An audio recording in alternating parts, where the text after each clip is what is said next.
The first thing Caxper noticed was the echo.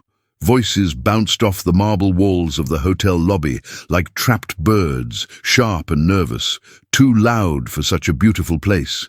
He sat on a low leather armchair near a giant plant, legs dangling, a cheap backpack at his feet, and a worn-out coloring book open on his lap. He pretended to be choosing a color, but his fingers were frozen on a yellow pencil. The men in black stood near the elevators, not far away. They didn't look like tourists, and they didn't look like hotel staff either. Their jackets were too stiff, their gazes too focused. Caxper didn't need to see their faces to know what they were. He heard their language, Russian. The sounds cut through the air, familiar to his ears in a way he wished they weren't. Before the story really unfolds, let me ask you something, my friend. If you enjoy intense, emotional stories like this one, take a moment to subscribe to the channel and leave your like right now. And please tell me in the comments where you are watching from. Which country, which city? It means a lot to know where these stories are reaching. Thank you for being here with respect and presence. Now, breathe in and come with me. Caxper lowered his head again, but his ears stayed wide open. He couldn't understand everything, just pieces, words cutting through the buzz of the lobby, meeting, accident, no survivors. The tallest guard laughed, a short, dry sound that made Caxper's stomach tighten. Another guard glanced toward the glass doors as if checking who was coming. Their hands kept brushing their earpieces, their eyes constantly scanning. He had learned Russian without wanting to, absorbing it over the years, like smoke in his clothes.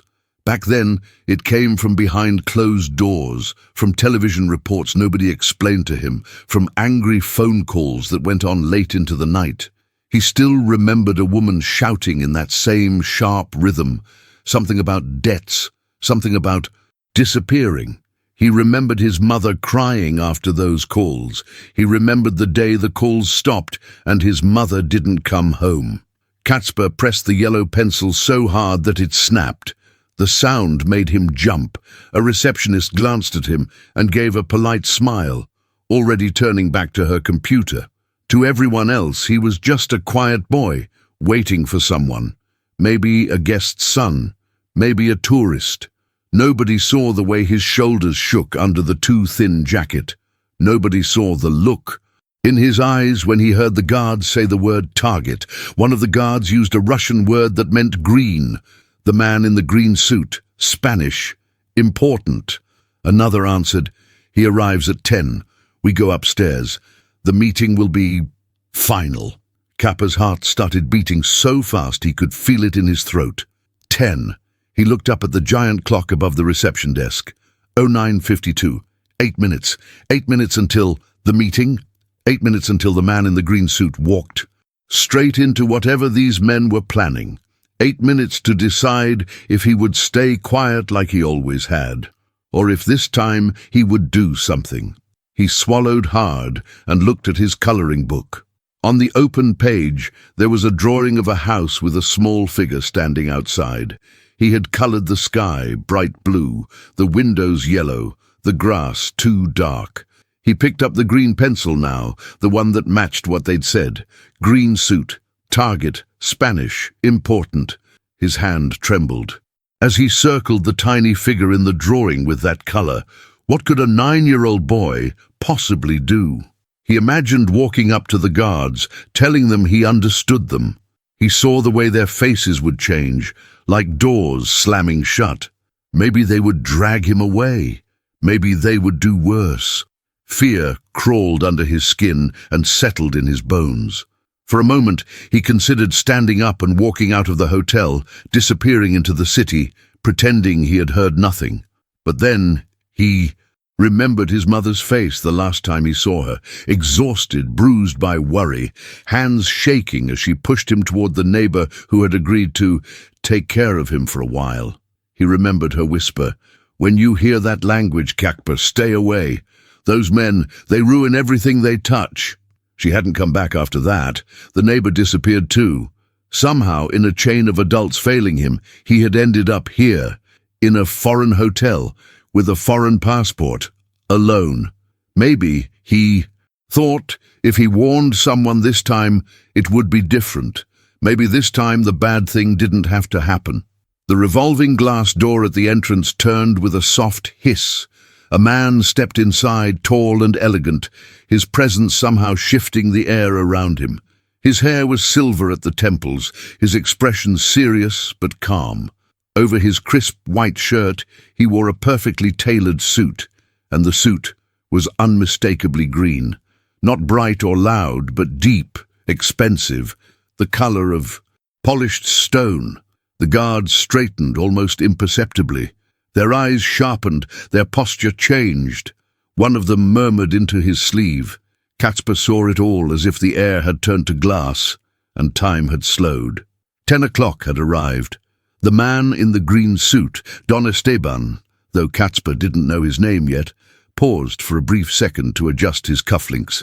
He thanked the doorman with a polite nod and began walking toward the elevators, completely unaware of the eyes tracking his every step, completely unaware that a little boy with a coloring book was about to make the most dangerous decision of his life.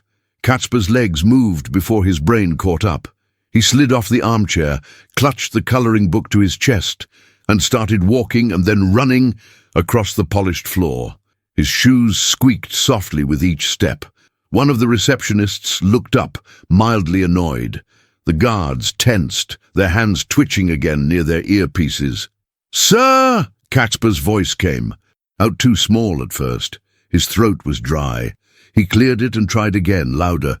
"Sir, you can't go to that meeting." Don Esteban slowed and turned, eyebrows knitting together, not understanding the English words at first, but sensing the urgency in the boy's tone. The lobby seemed to hold its breath. Guests, staff, and shadows all blurred into the background as the millionaire and the terrified child looked at each other for the first time. Don Esteban felt the urgency in the boy's voice even before understanding the words. Something in the child's eyes, that raw mix of fear and determination, made him stop walking. He turned fully toward the boy, adjusting the strap of his leather briefcase against his shoulder, and crouched down just enough to meet the small figure at eye level. Kacper stood breathless, clutching the coloring book so tightly his knuckles had turned white. His chest rose and fell fast, as if he had run a marathon instead of just crossing the lobby. Guests walked around them like a stream splitting in two, annoyed at the interruption, but sensing something strange enough to avoid getting too close. The millionaire spoke English with a faint Spanish accent. "Calm down, Niño. What meeting? What's wrong?" But before Kacper could answer, a voice sliced through the lobby like a cold blade. "Everything all right here, sir?" One of the Russian-speaking guards had stepped forward. He didn't smile. Not even a pretend smile for the sake of professionalism. His face was carved from stone, unreadable, intimidating. His eyes shifted from Kacper to Don Esteban with slow, calculated suspicion. Kacper instinctively took a step back. Don Esteban noticed, and for reasons he couldn't explain yet, but would understand later. He lifted one hand subtly, placing it in front of the boy, protecting him. The guard's jaw twitched. He wasn't expecting resistance. "I'm fine," Don Esteban replied politely but firmly. "The boy simply wants to speak to me." The guard's eyes narrowed just a fraction. "We can escort him out." His gaze slid down to the coloring book, as if it were a weapon. Kacper clutched it tighter. "No need," Don Esteban said. "He's with me." The guard didn't believe it. Anyone could see that. But he also couldn't publicly challenge a man like Don Esteban in the middle of a luxury hotel without causing attention.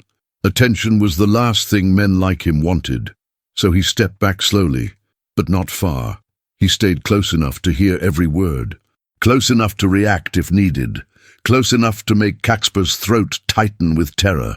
Don Esteban leaned closer to the boy and softened his voice, lowering it so only Kacper could hear.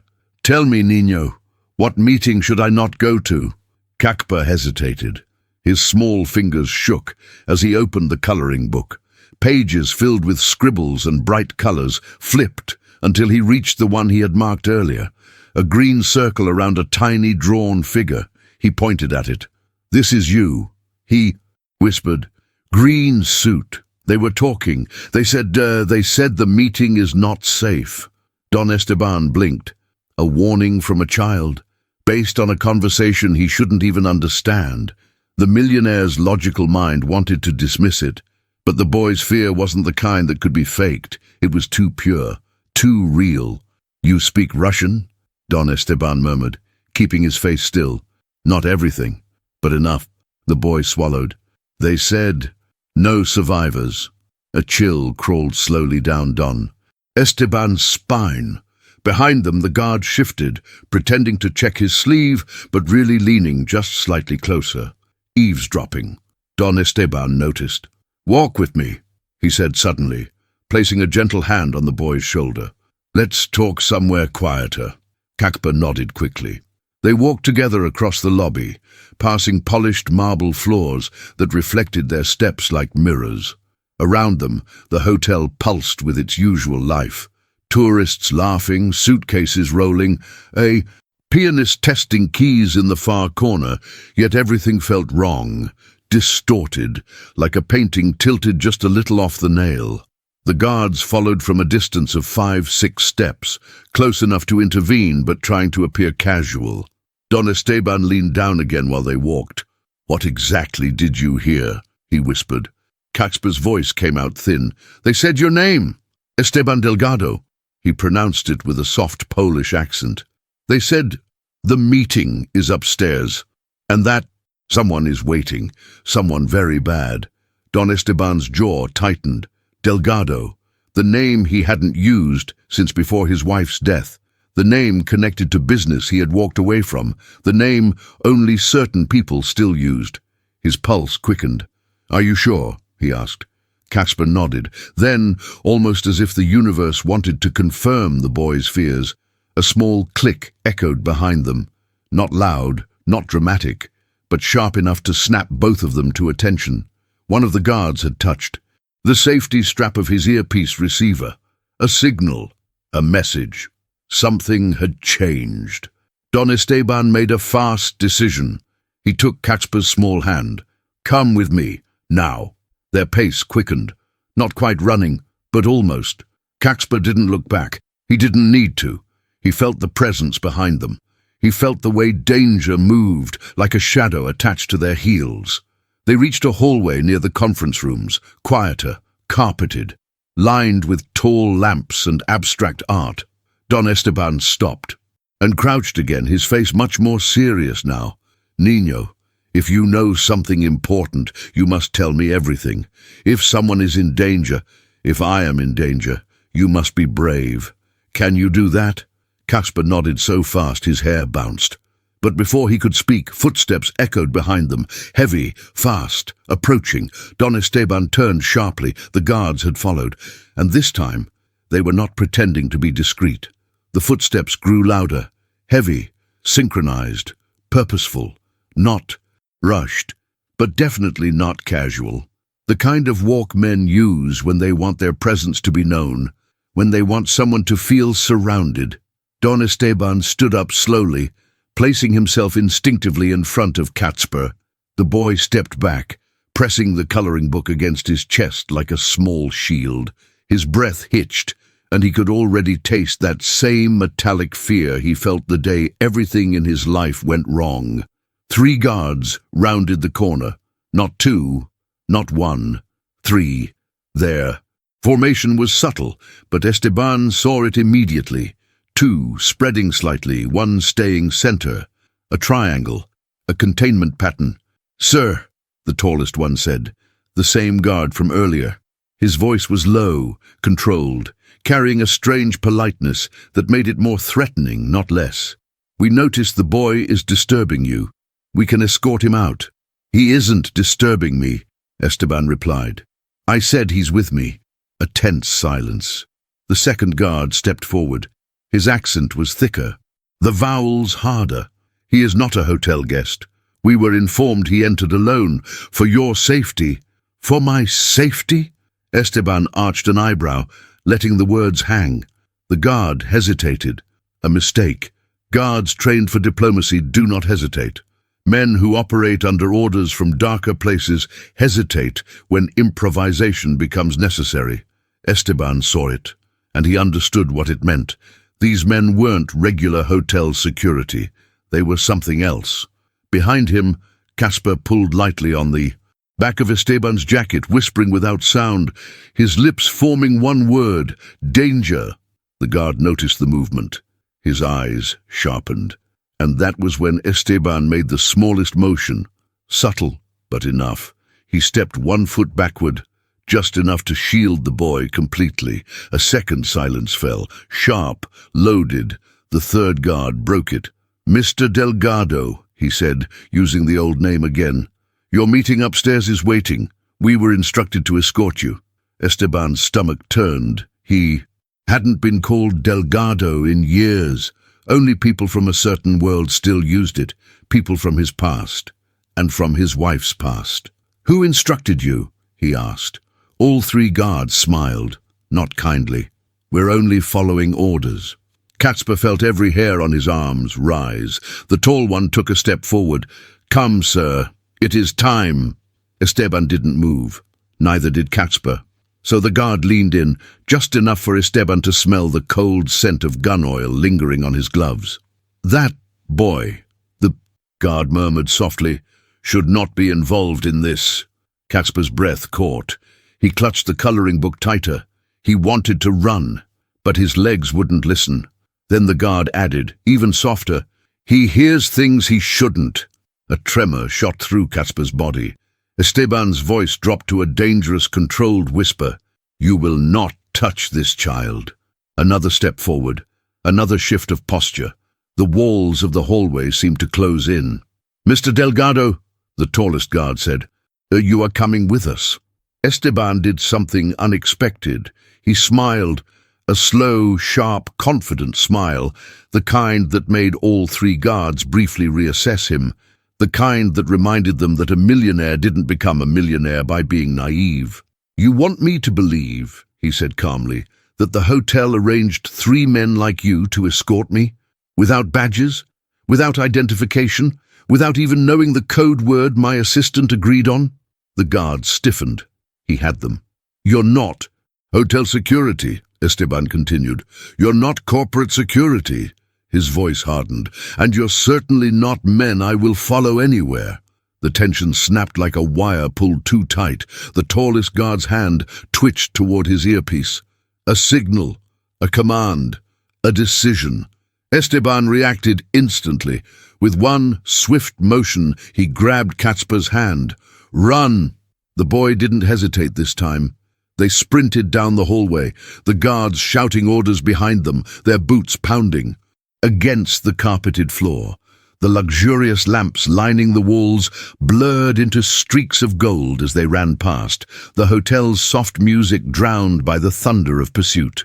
Casper's lungs burned, his legs ached, but Esteban pulled him with a strength that told him not to stop. They reached a service corridor, narrow, dim, used by staff. Esteban shoved the door open, pulled the boy inside, and locked it behind them. The metal door rattled as a guard slammed into it from the other side. "Move!" Esteban whispered harshly. Casper nodded, gasping, and followed him deeper into the narrow passage. Pipes lined the ceiling. Cleaning carts leaned against the walls. It smelled of disinfectant and old carpet. Only when they turned another corner did Esteban kneel again and look Casper straight in the eyes. "Niño," he said, voice fierce, "if they are after you, I must know. Why were you listening to them? Why were you here alone?" Casper looked down. "I wasn't supposed to be here," he whispered. "I was hiding." Hiding from what? He didn't answer. Not yet. But Esteban saw the truth in his trembling hands. Something terrible had driven this child into the walls of a 5-star hotel, and something worse was coming. Heavy footsteps echoed again, muffled but closer. The guards weren't giving up. The footsteps were getting closer again, not as loud as before, muffled by the service corridor walls, but unmistakable, like a slow drumbeat following them through the belly of the hotel. Casper pressed his back against the metal shelves, trying to make himself smaller. Don Esteban placed one steady hand on the boy's shoulder, signaling him to breathe, to stay calm. But the boy couldn't calm down. Not yet. Not after what he had heard. Esteban lowered his voice. "Niño, talk to me. All of it. Why did you warn me? What did you hear?" Caxper looked down at his coloring book again. The cover was bent, the corners frayed. A cheap supermarket book, pages almost tearing from the stress of him. Clutching it, he flipped to the page that mattered, the one with the green circle around the little drawn figure. "This is you," he whispered again. "I drew the hotel, and then I circled the man with the green suit, because they said you were the target." Esteban stared at the page. The drawing was childish, messy, lines too thick, colors too bright. But the green circle was deliberate. A warning disguised as a doodle. "What else did they say?" Esteban asked. Caxper swallowed hard. His voice was small, but steady. "They said the meeting is a trap. They said someone important wants you upstairs, but not for business. They want to finish something. Something from before." Esteban's stomach tightened. Finish what? But before the boy could answer, a sharp, metallic sound echoed from behind them. A door creaked. Boots scraped the floor. A flashlight beam cut across the walls of the corridor. They were close.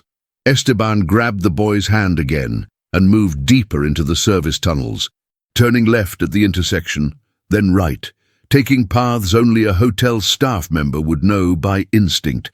But he had stayed in enough luxury hotels to understand one thing. Service corridors always lead somewhere important.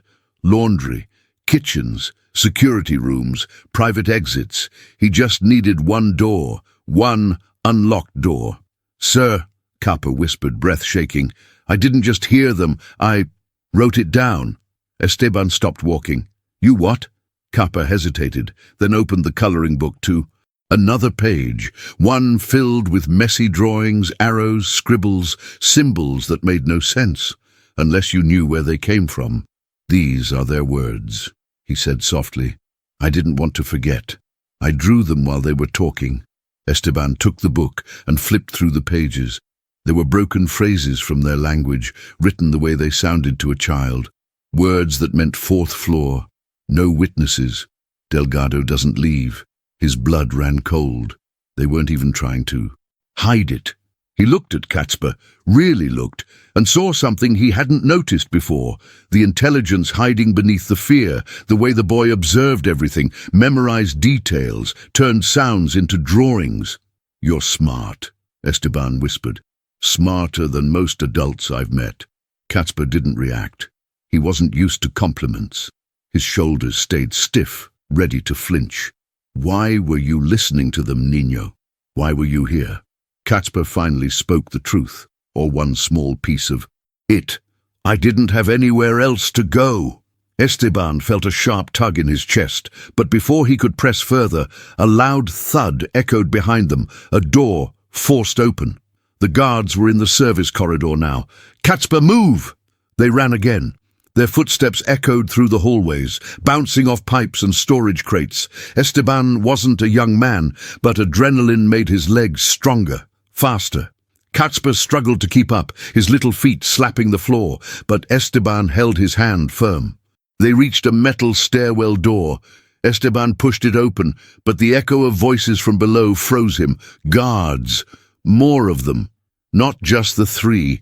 They were everywhere. Caxper looked up at him, eyes wide, expecting the worst. Esteban grabbed his shoulders. "Listen to me, Niño. We can still get out, but you need to trust me." "I trust you," Kappa whispered instantly, surprising both of them. The boy barely knew him, but sometimes trust is born from danger, not time. Then Kappa tugged the book. There's more. He opened to the very last page. One Esteban hadn't noticed yet. It had a drawing of the hotel layout, the lobby, the meeting rooms, the stairs, the elevators, the staff corridors, and a red X drawn carefully by a child's hand. "What is this?" "That's where they were going to take you." Caxper's voice shook. "It's where they said you wouldn't walk out." A chill ran down Esteban's spine. The kid hadn't only listened, he had mapped it. He had saved him. Voices echoed again. Closer now, climbing the steps. Esteban snapped the book shut and grabbed the boy. "We're not going that way," he whispered. He scanned the ceiling. Pipes, maintenance hatches, narrow gaps. He found one, a small ventilation access, half hidden behind a janitor's shelf, a tight space, small, cramped, perfect for a child, not for a man. He lifted the boy toward it. "Go inside. Crawl forward 2 meters, then wait for me." Kakpa froze. "You're not coming? I'll be right behind you," Esteban promised. A promise he wasn't sure he could keep. The guard's footsteps thundered closer. Katzpa's breath trembled. "Go!" Esteban almost whispered, shouted. The boy slid inside the hatch, just as one guard turned the corner, just as their eyes met, just as everything exploded into motion. The guard's eyes locked onto Esteban's. A flash, a split-second recognition, then a sharp command barked in his language. Too late. Esteban grabbed the metal janitor's cart with both hands and shoved it hard. Into the hallway, sending mops, buckets, and cleaning supplies scattering across the floor like shrapnel. The guard stumbled, slipping on a rolling detergent bottle, falling to one knee with a grunt. It bought seconds, only seconds. But seconds were everything. Esteban leapt toward the ventilation hatch, pulling himself up with surprising agility for a man of his age. The metal groaned under his weight, just as the guard regained his footing. "Stop him! Block the vent! He's with the kid!" More voices echoed from the stairwell. 4, 5, maybe more. Esteban pushed himself into the cramped metal tunnel, crawling with one arm and using the other to pull the hatch closed behind him. The last thing he saw before sealing it was the guard lunging, fingertips brushing the edge and missing. The hatch slammed shut. Darkness, silence, breathing. The boy's, close. "Katzpa," Esteban whispered. "I'm here," the small voice answered, shaking. The tunnel was narrow, barely enough space. For an adult man. For Kakpa, it was still suffocating. The air was stale, hot from the building's machinery. Pipes hummed somewhere beneath them. Ahead, the boy's silhouette crawled slowly. Behind them, the sound of fists pounding on the metal hatch. They didn't have long.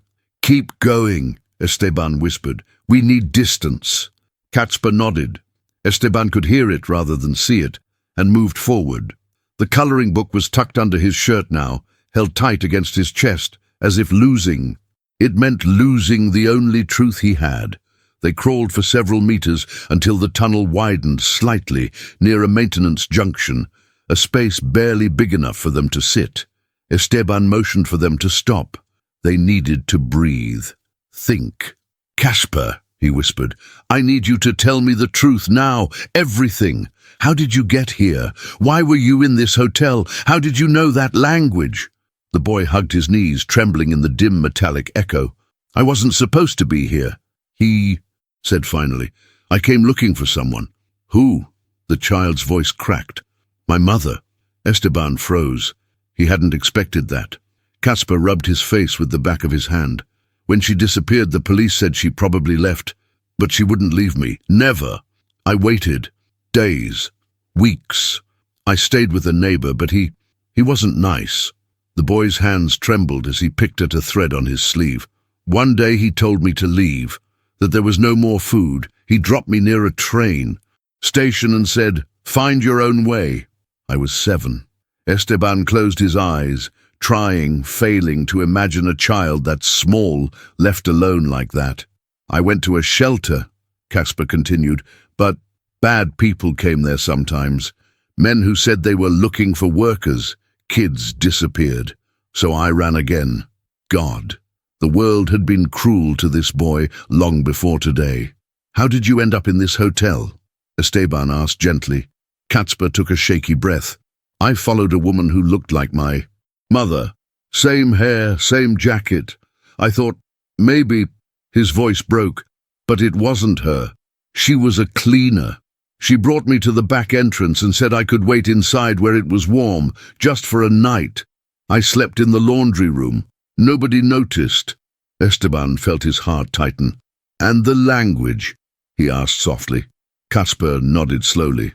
My mother had a friend, a man who came to our house sometimes.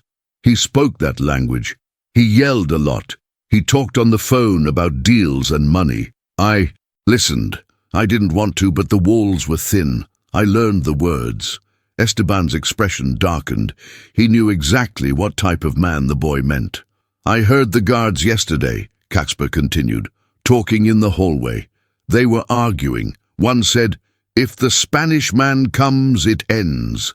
And the other said, "Your old name, Delgado." The boy's voice grew even smaller. And I remembered, that man who yelled at my mother. He said something once about a Delgado. He said, "He ruined me. If I ever see him again." Esteban's pulse spiked. A memory too long buried scraped its way to the surface. He whispered almost to himself, "Mikhail Petrov." Caspar's head snapped up. "You know him?" Esteban nodded slowly. "I didn't just know him," he murmured. "Years ago I exposed him. Fraud, trafficking, money he stole. A lot of people went to prison because of what I uncovered, including him." Caspar's eyes widened. "He was my mother's friend," the boy whispered, "before he disappeared." Esteban, he felt the world shift under him. This wasn't a coincidence. This wasn't a random warning. This was a thread connecting them, a thread woven years ago, now pulling tight. "Niño," Esteban said quietly. "Petrov had enemies, dangerous ones, men who wanted revenge. And they want you," Caspar whispered. "And they will use anyone," Esteban replied, "even a child, even you, if it gives them what they want." Caspar's breath trembled. He pressed the coloring book to his chest again. "I didn't want them to hurt you," he whispered. "You're the first person who believed me." Esteban's throat tightened. He hadn't expected those words to hit so hard.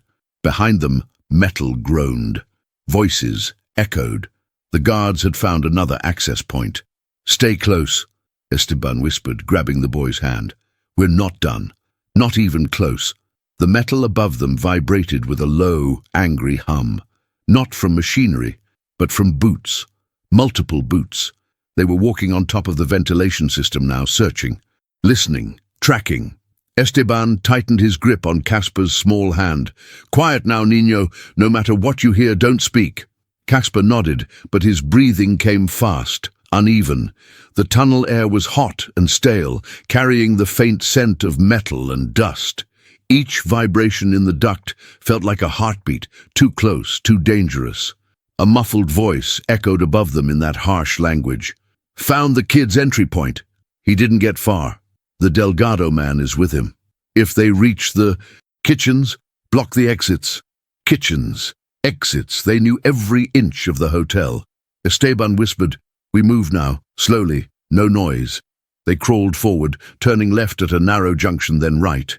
The metal creaked under Esteban's weight, but he shifted his body carefully, distributing pressure the way trained mountaineers do when scaling fragile ice. Caspar followed perfectly, quiet, controlled, terrified, but obedient. They reached a grill where a thin strip of light cut through the darkness. Esteban peered down. Below was a staff hallway, empty for now, leading toward the laundry area, and beyond it, the service elevator. The elevator could be salvation, unless the guards had already taken it. "We're dropping down here," Esteban said softly. He loosened the screws of the grate with his fingers, surprising agility, and lowered it gently onto the corridor floor below. "Caspar first," he whispered. The boy slid through the opening like a tiny shadow, landing on his feet. Almost silently, Esteban followed, dropping down much heavier, too heavy. Thud. Not loud, but loud enough. Caspar froze. Esteban cursed under his breath. Voices erupted again from the vent above. "Did you hear that? Check the corridor. Move!" Esteban grabbed the grate, shoved it back in place, and took Caspar's hand again. "This way!" They ran. Footsteps approached from behind. Another set echoed ahead. The corridor lights flickered. Faulty or hacked, Esteban couldn't tell. The world. Tilted, everything moving too fast. They passed racks of towels, cabinets of sheets, carts with linen bags. All ordinary things suddenly turned into obstacles in a maze. Catsper's small voice whispered urgently, "Sir, the red X in my drawing, it wasn't random." Esteban didn't slow down. "What do you mean?" Catsper gasped for breath. "I saw the guard point at the map yesterday, on the wall. He tapped that place. The room with no cameras. He said, 'Bring him there.'" "Room 407, Esteban muttered. "The old conference room, abandoned after a fire years ago. No cameras, no windows, perfect for an ambush." They turned a corner and stopped short. Two guards appeared at the far end, walking fast. Esteban scanned the hallway in one sweeping motion. Door left, door right, cleaning closet, supply room, emergency exit, emergency exit. He bolted toward it, dragging Catsper. "Sir, it has an alarm." "I know." He reached the metal bar, braced himself, and shoved it down. Beep! A piercing alarm tore through the corridor. The guards shouted, doors slammed, boots thundered, but Esteban didn't hesitate. He pushed the door open, grabbed the boy, and sprinted down the metal exterior stairs into a narrow courtyard behind the hotel, a space filled with dumpsters, delivery crates, and a single white service van. The cold air hit their faces. Catsper wheezed, overwhelmed, but forced himself to keep running. Doors burst open above them. Men shouted orders. Esteban scanned the courtyard for anything. Then he saw it, a door to the boiler room, old, heavy, half-rusted. "Inside," he commanded. Catsper didn't question it. They slipped into the boiler room just as men poured into the courtyard, rifles raised, scanning the area. Esteban shut the door silently and pulled Catsper behind a large tank. The boiler room was dim, lit only by two flickering bulbs. The air was hot, thick, metallic. Catsper pressed his back to the tank and tried to control his breathing. Esteban crouched beside him. "We can't stay here long. If they sweep the area—" "They will," Catsper whispered. He wasn't guessing. He knew how they operated. Esteban studied the boy's face. Even terrified, those blue eyes were sharp, assessing danger with a maturity no child should have. "Niño," he said softly, "you knew from the beginning that telling me could get you hurt. Why did you still warn me?" Catsper's lower lip trembled. He didn't speak at first, didn't look up. Then finally, "Because you didn't look like a man." Esteban felt something heavy in his chest crack open. "And bad men," Catsper whispered, "always win when good people stay quiet." Esteban swallowed. Before he could answer, a new sound filled the room. Footsteps, inside the boiler room. Close, slow. The door hadn't made a sound. Someone had entered quietly, too quietly. A shadow stretched across the floor, long and distorted by the flickering light. Catsper froze, breath locked in his chest. Esteban reached slowly for a heavy pipe wrench. Leaning against the tank, the shadow moved closer. A voice whispered through the dark, "Señor Delgado, we finally found you." The shadow stretched across the boiler room floor, long and broken by the flickering lights. Esteban held the wrench close to his thigh, his knuckles whitening around the cold metal. Catsper pressed himself against the boiler tank, trying to disappear, his eyes wide, breath trembling. His small fingers clung to the coloring book under his jacket like it was a life vest in a storm. The figure stepped into view. Not the tall guard, not any of the three from earlier. This one was different. He was younger, clean-shaven, dressed not in a bulky tactical jacket, but in a dark hotel maintenance uniform, the kind worn by staff who fixed lights or unclogged drains, a perfect disguise.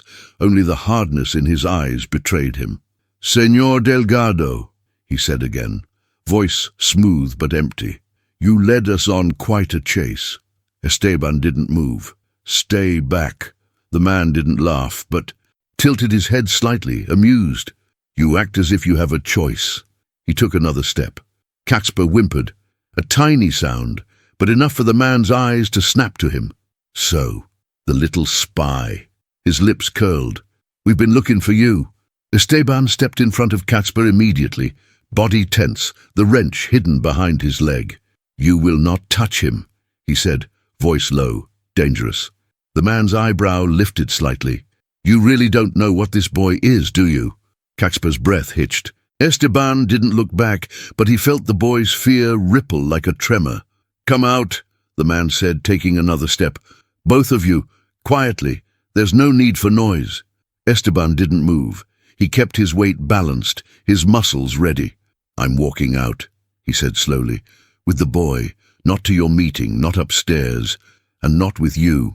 The man smiled, a slow, cold smile. You're not walking out at all. He reached for the radio clipped to his belt. That was the moment Esteban acted. He launched forward, swinging the wrench in a sharp arc. The man reacted fast, faster than Esteban expected, lifting his arm to deflect, but not fast enough.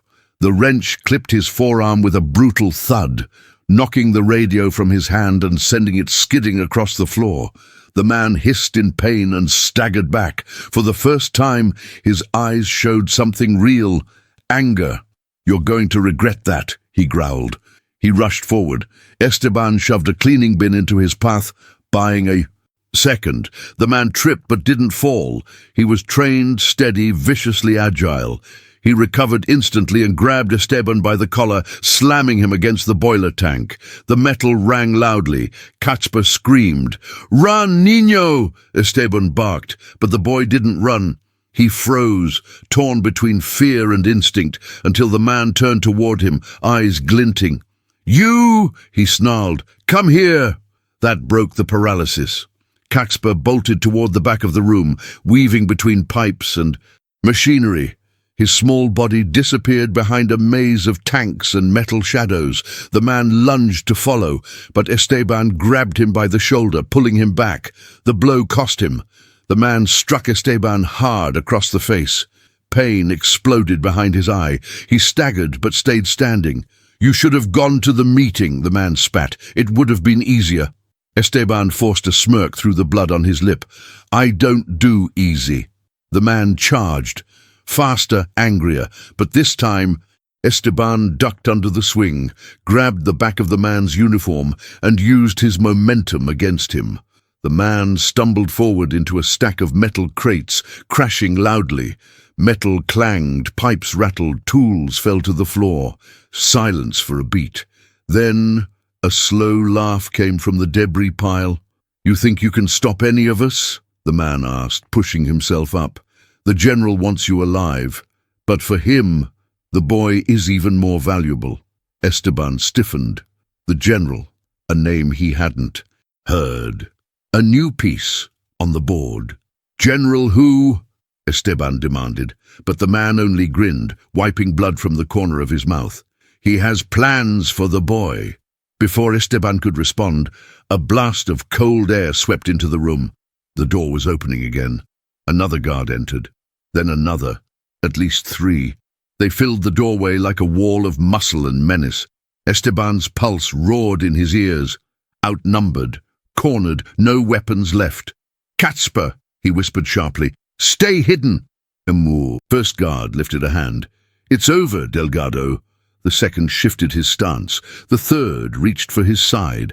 Something metallic glinted under his jacket. Esteban straightened slowly. Even trapped, even bleeding, he remained composed. "You want me?" he said calmly.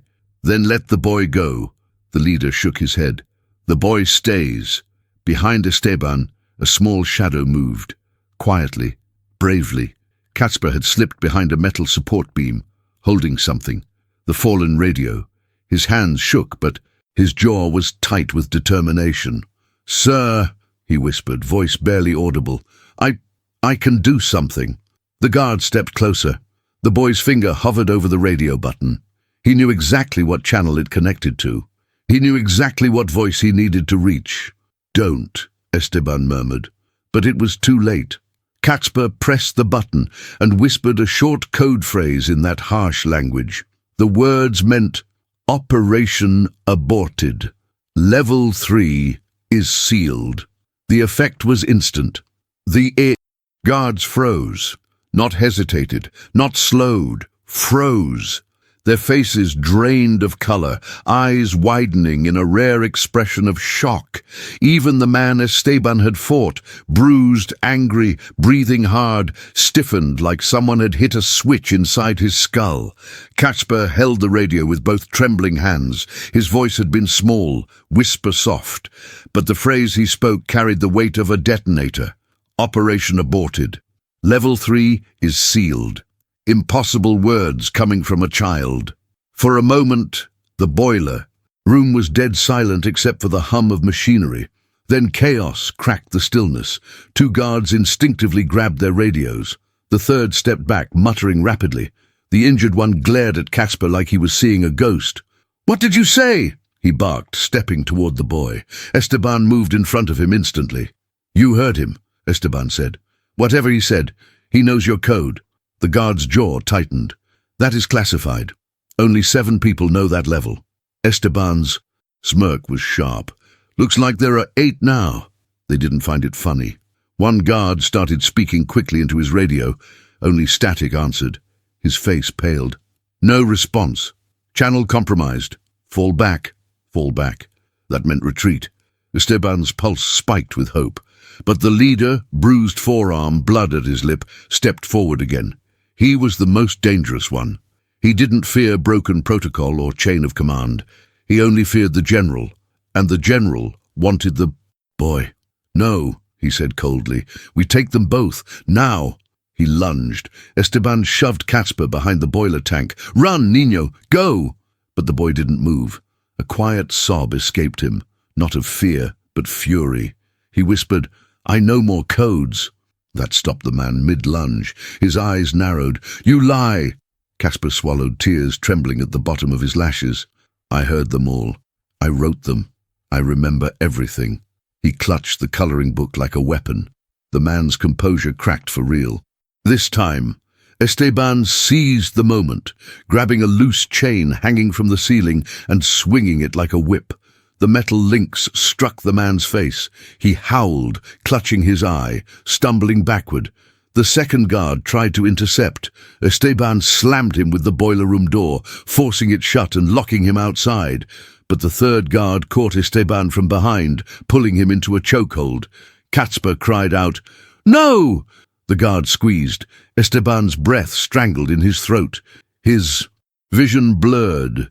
He clawed at the man's arm, fighting for air. Casper panicked, frantic, searching for anything he could use. And then he saw it. A red valve on the boiler pipe. Steam.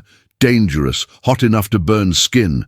Casper grabbed a metal rod from the floor and slammed it against the valve. Once, twice, a third time.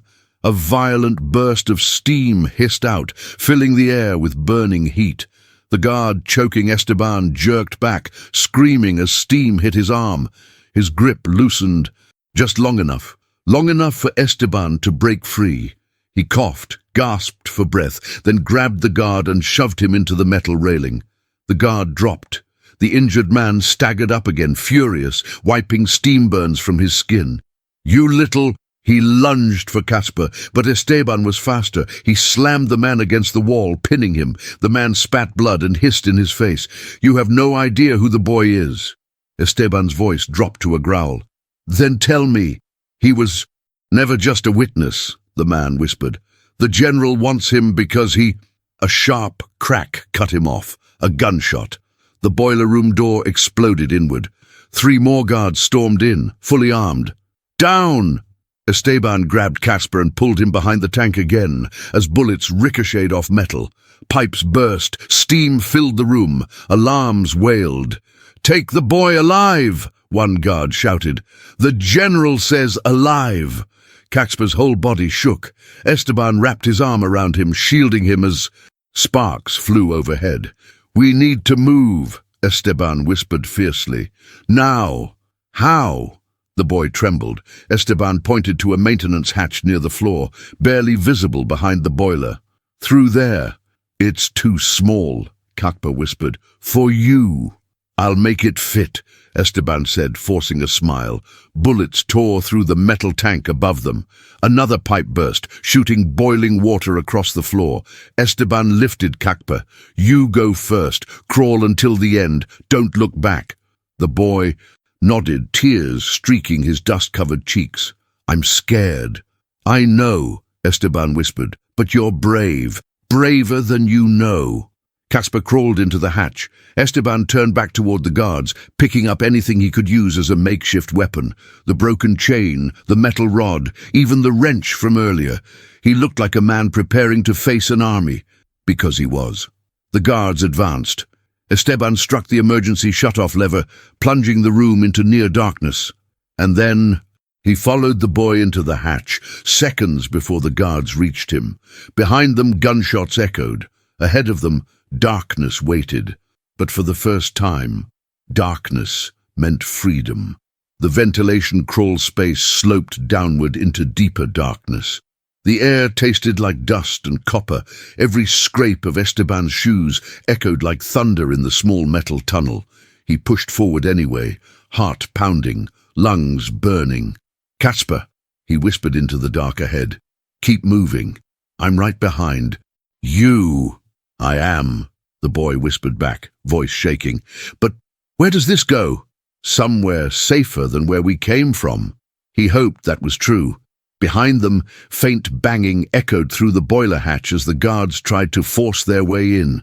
They could hear the muffled orders, louder, angrier, more frantic. Find another access. They're in the vents. The general wants the child alive. Kakpa flinched at the last line. He crawled faster. They reached another junction in the ventilation system, where dust swirled in beams of faint light coming from micro-cracks above. Esteban stopped to catch his breath, pressing a hand against the metal wall. His ribs hurt. His face throbbed from where he'd been hit. His throat burned from the chokehold, but pain was secondary now. Casper's knees scraped the aluminum floor. His small silhouette trembled. Sir, why do they want me? The boy whispered. Esteban didn't answer immediately. He wasn't sure how much truth the boy could handle. So he asked carefully, Nino, you said Petrov was at your house? Casper nodded in the dark. Yes, he came often. He and my mother talked. He yelled a lot. He drank. He said my name sometimes, but I never answered. I didn't like him. Do you remember anything else he said? Esteban asked. Casper hesitated, then whispered, He said, my mother knew something she shouldn't. Esteban closed his eyes. Petrov, a smuggler, a trafficker, a violent man.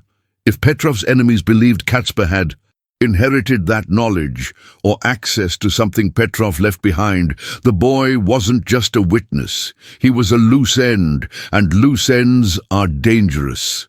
Esteban's jaw tightened. He had spent years burying that world, and yet here it was, dragging him back. When he spoke, his voice was low, controlled. Nino, Petrov worked for dangerous people before he went to prison. People who don't forget names. People who want revenge. They think you know something he left behind, and they want to use you to find it. Casper trembled. But I don't know anything.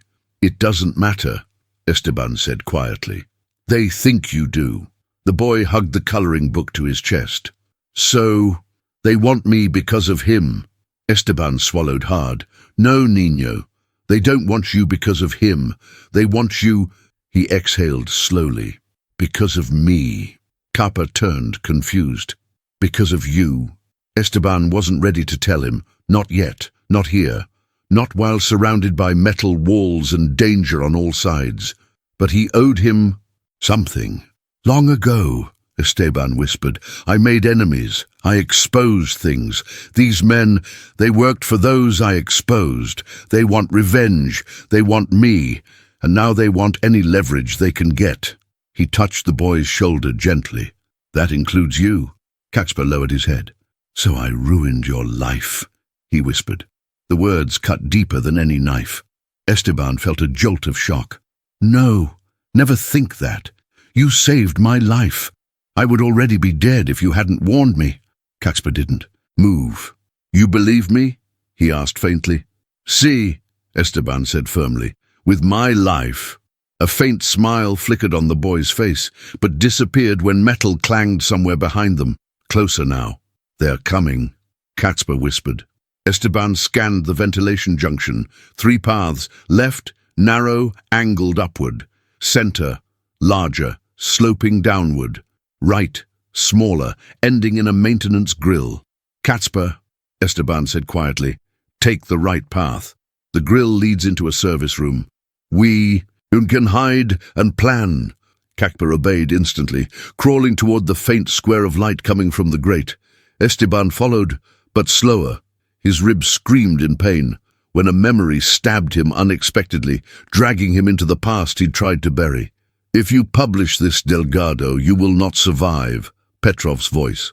Drunk, raging. You ruin men with your pen. But someday, someone will ruin you with their hands. Esteban had published the expose anyway. He had sent Petrov to prison. He had dismantled the general's network.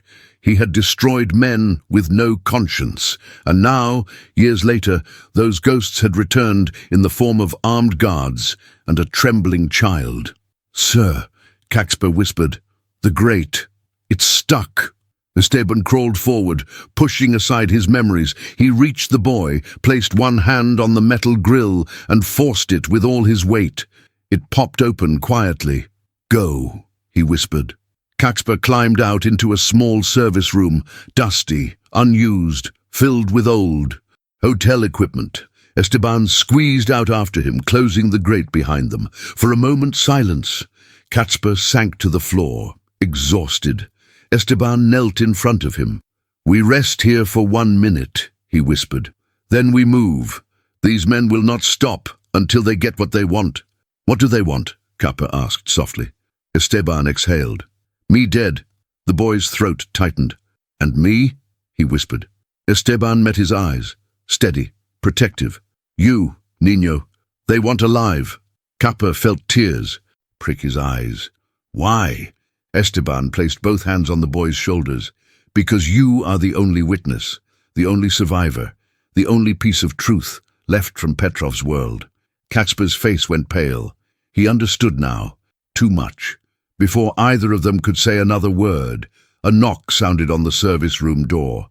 3 soft taps, then silence, then a voice.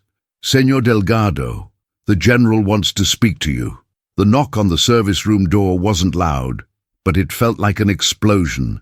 Inside the small metal-walled space, 3 soft taps, slow, deliberate, too calm for a man chasing them. Esteban's pulse spiked. That wasn't the rhythm of a guard. That wasn't the impatience of men who followed orders. This knock meant authority. Catsper pressed his back hard against a metal cabinet, hugging the coloring book to his chest. His eyes trembled, wide, swimming with fear. The voice came again, calm, smooth, almost polite. Senor Delgado, the general requests a conversation. Esteban felt his throat close for a second. The general, the ghost behind all of this, the man whose network Esteban had once exposed, the man who had vanished after Petrov's arrest, the man rumored to be dead, but he wasn't dead, and he wasn't far. Catsper, Esteban whispered, barely audible, stay behind me. Do not move. The boy nodded, tiny, terrified. Esteban stood slowly, every breath sharp, every muscle trembling. He approached the door with silent steps. The handle twitched once, not turning, just enough to remind him they weren't alone. He leaned forward, keeping his voice cold. Tell your general, Esteban said, that I am not interested. A pause. Then, you misunderstand, Senor Delgado. The general is not asking. He is offering. Offering. Esteban almost laughed, a humorless, broken sound. What could he possibly offer me? The voice responded gently, almost kindly. Freedom. Esteban stiffened. And the boy. Another pause. A heavier one. The boy, the voice said slowly, belongs to the general. Inside the room, Kappa's breath caught sharply. His fingers clawed the edges of the book, his eyes filled with panic so raw it tore something inside Esteban. "You will not take this child," Esteban growled. "Señor Delgado," the voice softened. "You took something from the general many years ago. Now he takes something from you." And then the footsteps retreated, just like that. No forced entry, no gunshot, no threats shouted. They simply walked away, which was worse, much worse, because that meant the general wasn't trying to capture them anymore. He was herding them, directing them, towards something, towards somewhere. The room suddenly felt too small, too quiet. Esteban's mind spun. They were being guided, manipulated, pushed through hallways, stairs, ventilation ducts, all toward an invisible destination. "This is wrong," Esteban whispered. "We're not escaping. We're being funneled." Caspar didn't understand. "What does that mean?" Esteban knelt in front of him. "Niño, the general is smarter than his men. He doesn't chase. He traps." Caspar's eyes widened. "So, he wants us to go somewhere?" "Yes." Esteban's voice hardened. "And we're going to figure out where before he closes the door." Caspar clung to him, terrified. "Sir, will he hurt me?" Esteban's jaw tightened. "No, not while I breathe." The boy nodded, trusting him completely. But trust was dangerous now, because Esteban realized the truth. The general didn't just want revenge. He wanted leverage. And Caspar wasn't connected to Petrov by accident. The boy was connected to him, Esteban's past, his investigation, his report that had taken down the whole network. All of it. The truth hit him like a punch to the ribs. "Caspar," Esteban whispered, "do you know your father's name?" The boy's face crumpled. "No, my mother never told me. She said it was safer that way." Esteban exhaled sharply. He already knew the answer. He had known it since he saw the coloring book. The details, the memory, the phrases, the codes. Caspar didn't just overhear things. He remembered everything, every sound, every word, every detail. A gift like that, in the wrong world, was priceless and deadly. Before Esteban could say anything else, a sudden realization struck him. A horrifying one. The general wasn't after Caspar because he knew something, but because he was something. A living archive of the crimes Esteban once exposed. The boy was a danger to the general's empire. The boy was also a threat to the general's enemies. A weapon, a witness, a key.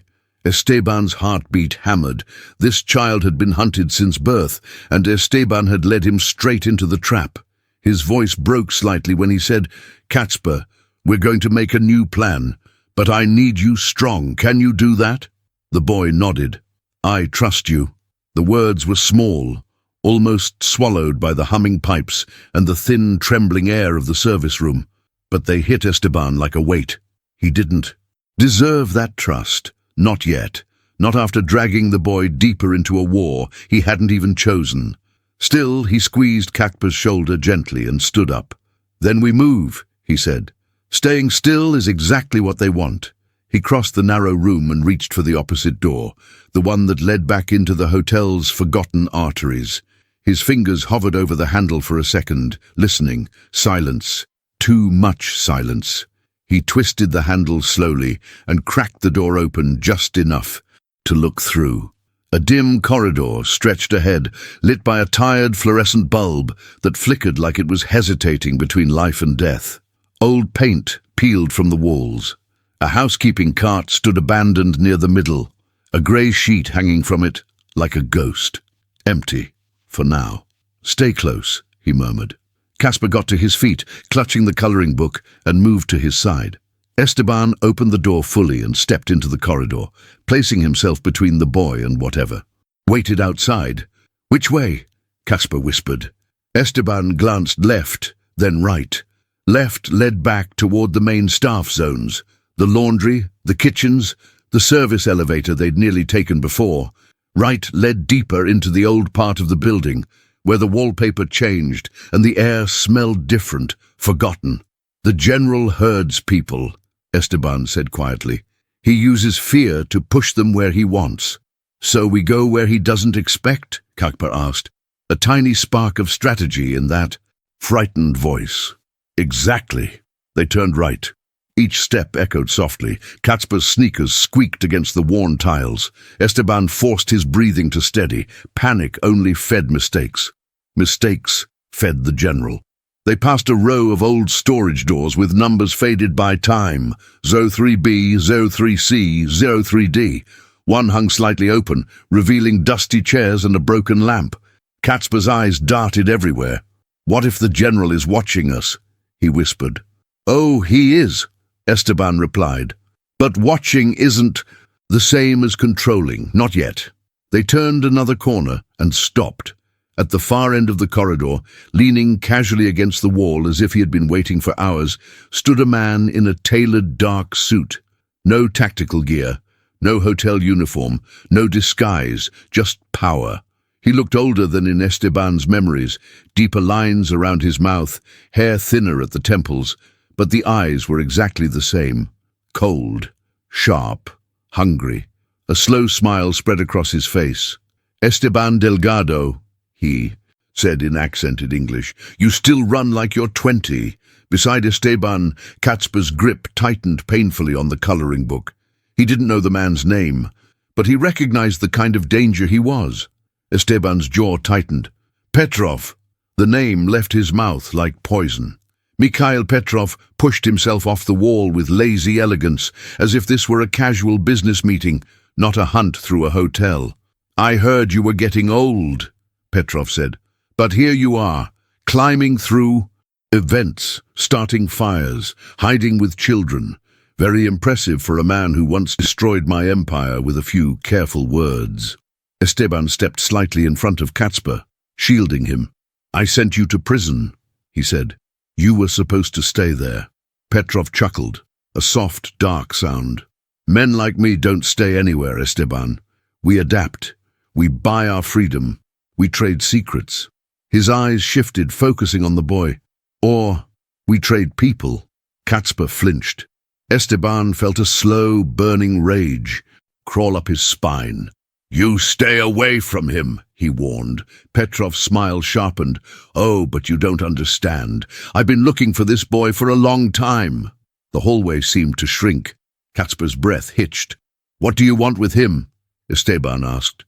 Petrov tilted his head, studying Katzpa like he was a rare artifact behind museum glass. He has something of mine, Petrov said simply. Something very valuable. Katzpa shook his head, voice cracking. I don't have anything. I swear. Petrov's gaze darkened. You have memory, he corrected. Every word, every number, every conversation you were never meant to hear. Your mother tried to hide you, but she couldn't hide what you had already taken. Esteban's blood ran cold. You're not taking him, he said. Petrov's expression softened almost theatrically. Esteban, this is not personal. You and I already settled our debt. The general made certain of that. He spread his hands. But the boy? He was always part of the design. Katzpa swallowed. What design? Petrov's eyes glimmered. You were born with a gift, little boy, he said in his own language. We noticed early. We tested it. You heard things, and you never forgot. Names, codes, routes, bank accounts. He smiled slowly. You were a vault. Katzpa took a step back, horrified. Esteban's chest burned. You used him, he spat. You used a child as storage. Petrov shrugged. Children are easy to overlook. No one suspects them.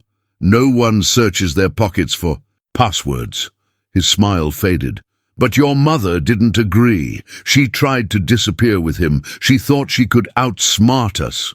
Katzpa's voice broke. What did you do to her? For a moment, Petrov's eyes gave nothing.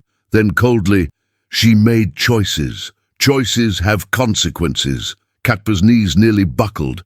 Esteban put a hand on his shoulder, steadying him. His own heart felt like it was splitting in two. Part warrior, part father. All fury. He turned his head just enough to speak to the invisible audience of this story. The ones outside this hotel, outside this nightmare.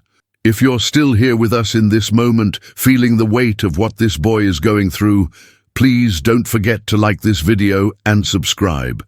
And tell me in the comments where you are watching from, your country, your city.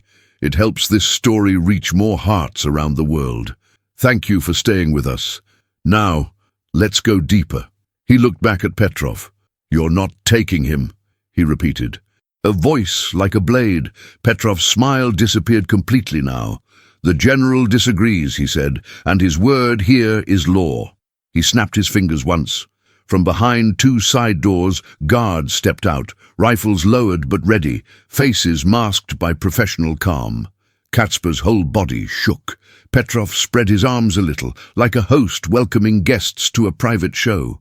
"You will both come with us now," he said softly. "The general has questions." And the boy, his gaze sliced through Katsper. "He has answers." Esteban's mind raced. 3 guards, 1 corridor, 1 terrified child, no weapons, no exits that weren't covered, except he glanced at the housekeeping cart halfway down the hall, at the fire alarm on the wall, at the sprinkler heads dotting the ceiling. The general might own the hotel, but physics still belonged to everyone. Esteban squeezed Katsper's hand. "Listen carefully," he murmured. "When I move, you run." Katsper's breath hitched. "Where?" "Anywhere that is not toward them." He didn't have time for a better plan. Sometimes survival was chaos wearing courage. Esteban stepped forward once. "Petrov," he said, "if you want me, you'll have to work for it." And then he grabbed the housekeeping cart and yanked it sideways with all his strength, sending it crashing into the fire alarm. The hallway exploded in red light and screaming sirens. Water burst from the sprinklers above, and for the first time, Petrov's perfect control cracked. Water exploded from the sprinklers in a white roaring sheet, transforming the hallway into a storm inside 4 walls. For half a second, nobody moved. The alarms shrieked. Lights flashed red. Petrov's polished shoes slid on the wet floor. The guards shielded their eyes from the sudden downpour. And Esteban, he used that half-second like a weapon. "Run!" he shouted, shoving Katsper forward with everything he had. The boy sprinted, feet slapping on the soaked floor, small arms pumping, the coloring book nearly slipping from his fingers. The hallway became chaos. 1 guard lunged to grab Esteban, but water turned the floor into ice, and the man's grip slipped. Another guard raised his rifle, but water pounded his face, blinding him, soaking the weapon. The 3rd guard reached out toward Katsper, but the boy ducked beneath his arm, sliding across the wet floor like a terrified shadow. Petrov's voice cut through the alarms. "Don't let him get away!" His accent sharpened into rage. 2 guards pivoted instantly, chasing after the boy. "Katsper!" Esteban roared. "I'm here!" the boy cried, voice cracking. But the hallway split into 2 directions. Left, toward the old storage wings. Right, toward the service staircase. The boy hesitated, which was enough. 1 guard lunged, but before he could grab him, Esteban slammed his entire body into the man's side like a human barricade. Water splashed in every direction as both men crashed into a metal housekeeping closet, the door bending inward with a metallic groan. "Go!" Esteban shouted again. This time, Katsper didn't hesitate at all. He bolted right toward the staircase. The smallest guard, the fastest, chased after him, boots pounding, breath loud, hand outstretched. "Katsper!" Esteban yelled, struggling against the man restraining him. "Don't stop!" The boy didn't stop, but he did hear something. A new sound. Footsteps coming from above the staircase. Heavy, slow, deliberate. Not running, not chasing, waiting. The boy's stomach dropped. Someone was at the top of the stairs. A shadow appeared at the landing, then another, 2 men, big, broad, dry. Not touched by the sprinkler water, they had arrived too silently, too fast. "That's far enough," one of them said, voice steady. Katsper froze mid-step. His breath hitched so sharply it hurt. Behind him, the fast guard was closing in. In front of him, two more blocked the exit. He was trapped. "Kakpa!" Esteban's voice echoed through the chaos. The boy couldn't answer. His throat had closed. He looked behind him. The guard's hand was inches away. He looked forward. Two strangers staring down at him with dead eyes. He tightened his grip on the coloring book and whispered, "Please, not again." Esteban fought like a man possessed. The guard who pinned him was heavier, stronger, furious. They slipped and struggled on the wet tiles, fists hitting metal, skin scraping floor. Petrov approached slowly, unfazed by the chaos around him. The sprinklers hit his suit, plastering it to his chest, but he didn't care. His voice was calm, too calm. "Delgado, stop struggling. There is nowhere for him to go." Esteban slammed his elbow into the guard's chin, forcing him off. He staggered up, coughing, slipping in the water, but refusing to fall. "Where is he?" Esteban snarled. Petrov tilted his head. "My men don't fail." Rage fueled Esteban's legs. He surged forward, but two more guards appeared behind Petrov, lifting rifles. He froze, not out of fear for himself, but for Katspa. "You take one more step," Petrov said quietly, "and the boy pays for it." Esteban's chest rose and fell with fury. He knew Petrov wasn't bluffing. A monstrous tension stretched in the air between them, hot despite the freezing water, heavy despite the alarms. And then, from somewhere down the hall, a scream tore through the chaos. Small, high, terrified. "Kakpa!" Esteban lunged, not caring if they shot him, but Petrov held up one hand. "Wait!" Esteban froze mid-motion, water dripping from his hair, fists clenched like stone. Petrov listened to the echo of the scream bouncing through the hall. Then he smiled. "Ah," he whispered, "there he is." His eyes glinted with something between victory and cruelty. "Bring me the boy." The guards obeyed instantly. Footsteps thundered down the staircase, shouts, movement. Esteban's heart hammered against his ribs. He forced himself forward again, but one of Petrov's guards slammed the butt of a rifle into Esteban's stomach. He choked, collapsing to his knees. Water pooled beneath him. Pain seared through his body. "Katspa," he gasped. Petrov crouched slowly in front of him. "Delgado," he murmured, as if speaking to an old friend. "The general warned you." He stood again. "And now," he said softly, "the boy comes home." Down the staircase. Katpa's scream cut off abruptly. A door slammed, boots stomped, voices barked orders, and then silence. A heavy, suffocating silence. Esteban lifted his head. Kaspar," his voice cracked. Petrov stepped closer, looking down at him with cold satisfaction. "Do not worry," he said softly. "You will see him again." He leaned in. "But not on your terms." He snapped his fingers once. Two guards grabbed Esteban by the arms. "Welcome back, Delgado." Petrov smiled. "To the world you tried so desperately to destroy." The service van moved like a bullet through the back streets behind the hotel. No markings, no windows in the cargo area, just a rattling metal shell that smelled of gasoline, damp, rope, and something sharper, fear. Kakpa sat on the cold floor, wrists tied loosely in front, not tight enough to cut off circulation, but firm enough that running wasn't an option. His clothes were damp from the sprinklers, his cheeks streaked with dried tears. The coloring book was gone, taken from him. It felt like losing a part of his voice. Two guards sat in front of him, rifles across their knees, not looking at him, not speaking, just existing like statues built for violence. The van hit a pothole, jolting his body. He bit his lip hard to keep from crying again. He was not supposed to cry. Crying made noise. Noise made men angry. He curled his knees into his chest and tried to breathe quietly. "Don't look down." Kakpa lifted his head at the whisper. One of the guards, the younger one with dark hair sticking to his forehead, had leaned forward just an inch, barely enough for the other guard to notice. "Look at me," the young guard whispered again, almost without moving his lips. Kappa hesitated. He had learned early in life. Kindness from men like these was rare and dangerous. But he looked. The guard's jaw tightened. "You're not supposed to be here," he murmured, voice so soft the engine nearly drowned it out. "I didn't want to be here," Kappa whispered back. The guard's eyes flickered with something almost like regret. "Don't speak again. They're listening." "They?" Kappa echoed, and then froze, because the man didn't mean the guard beside him. He meant the general. A chill went down the boy's spine. The young guard leaned back to his rigid, silent posture. From then on, he didn't speak again. The front of the van. Esteban sat wedged between two guards in the passenger row.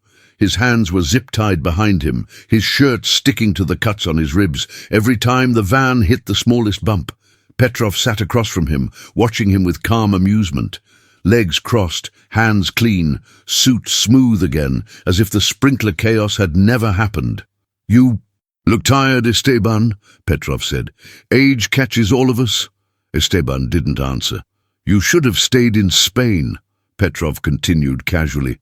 "Bought your vineyards, pretended the rest of the world didn't exist." Silence. Petrov's smile widened. "But no, you kept digging, even after your wife died.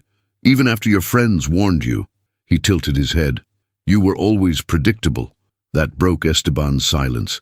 "I predicted your downfall," he said hoarsely, "and I was right."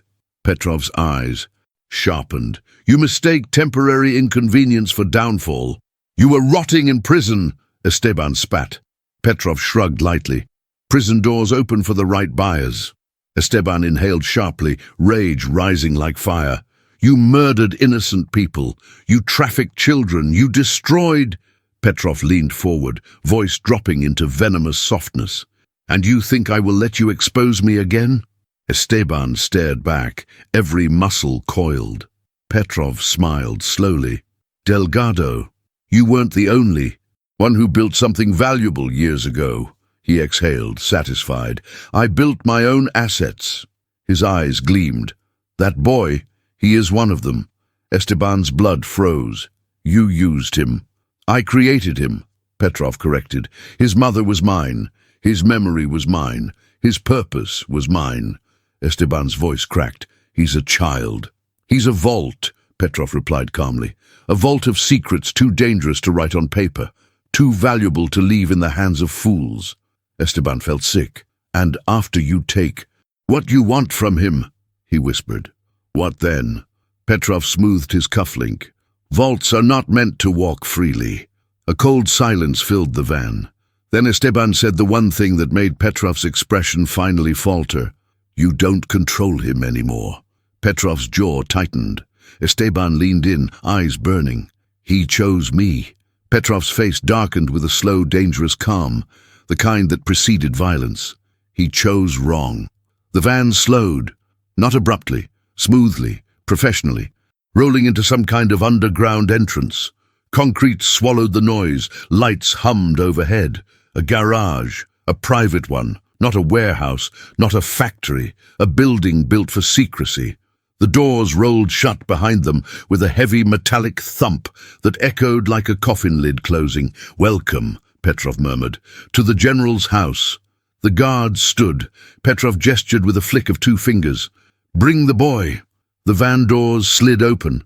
Cold air, dim yellow lighting, silence. Kacper was pulled out first. He stumbled but didn't fall. A guard grabbed his arm roughly. Esteban fought against his restraints. "Don't touch him!" A guard punched him hard across the jaw. Pain exploded.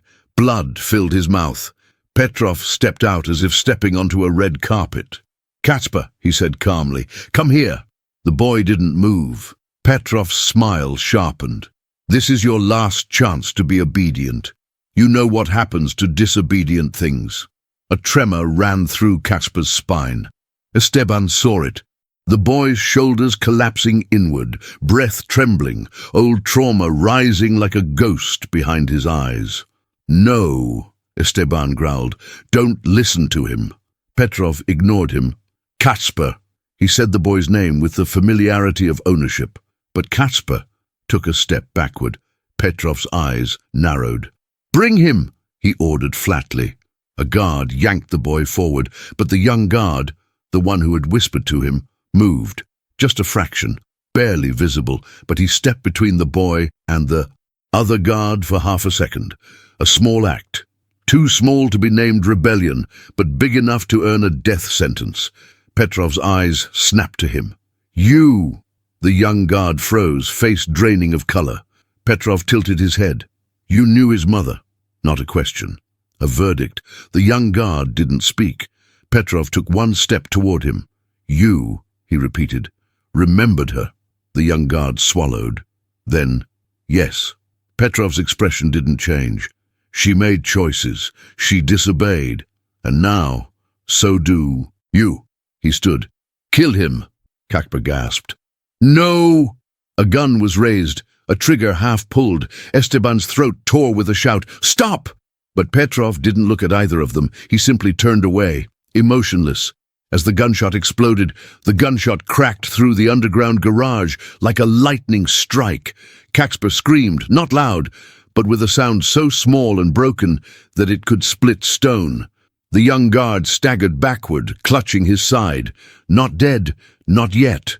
The bullet had torn through his rib cage, spraying a fine mist of red across the concrete wall.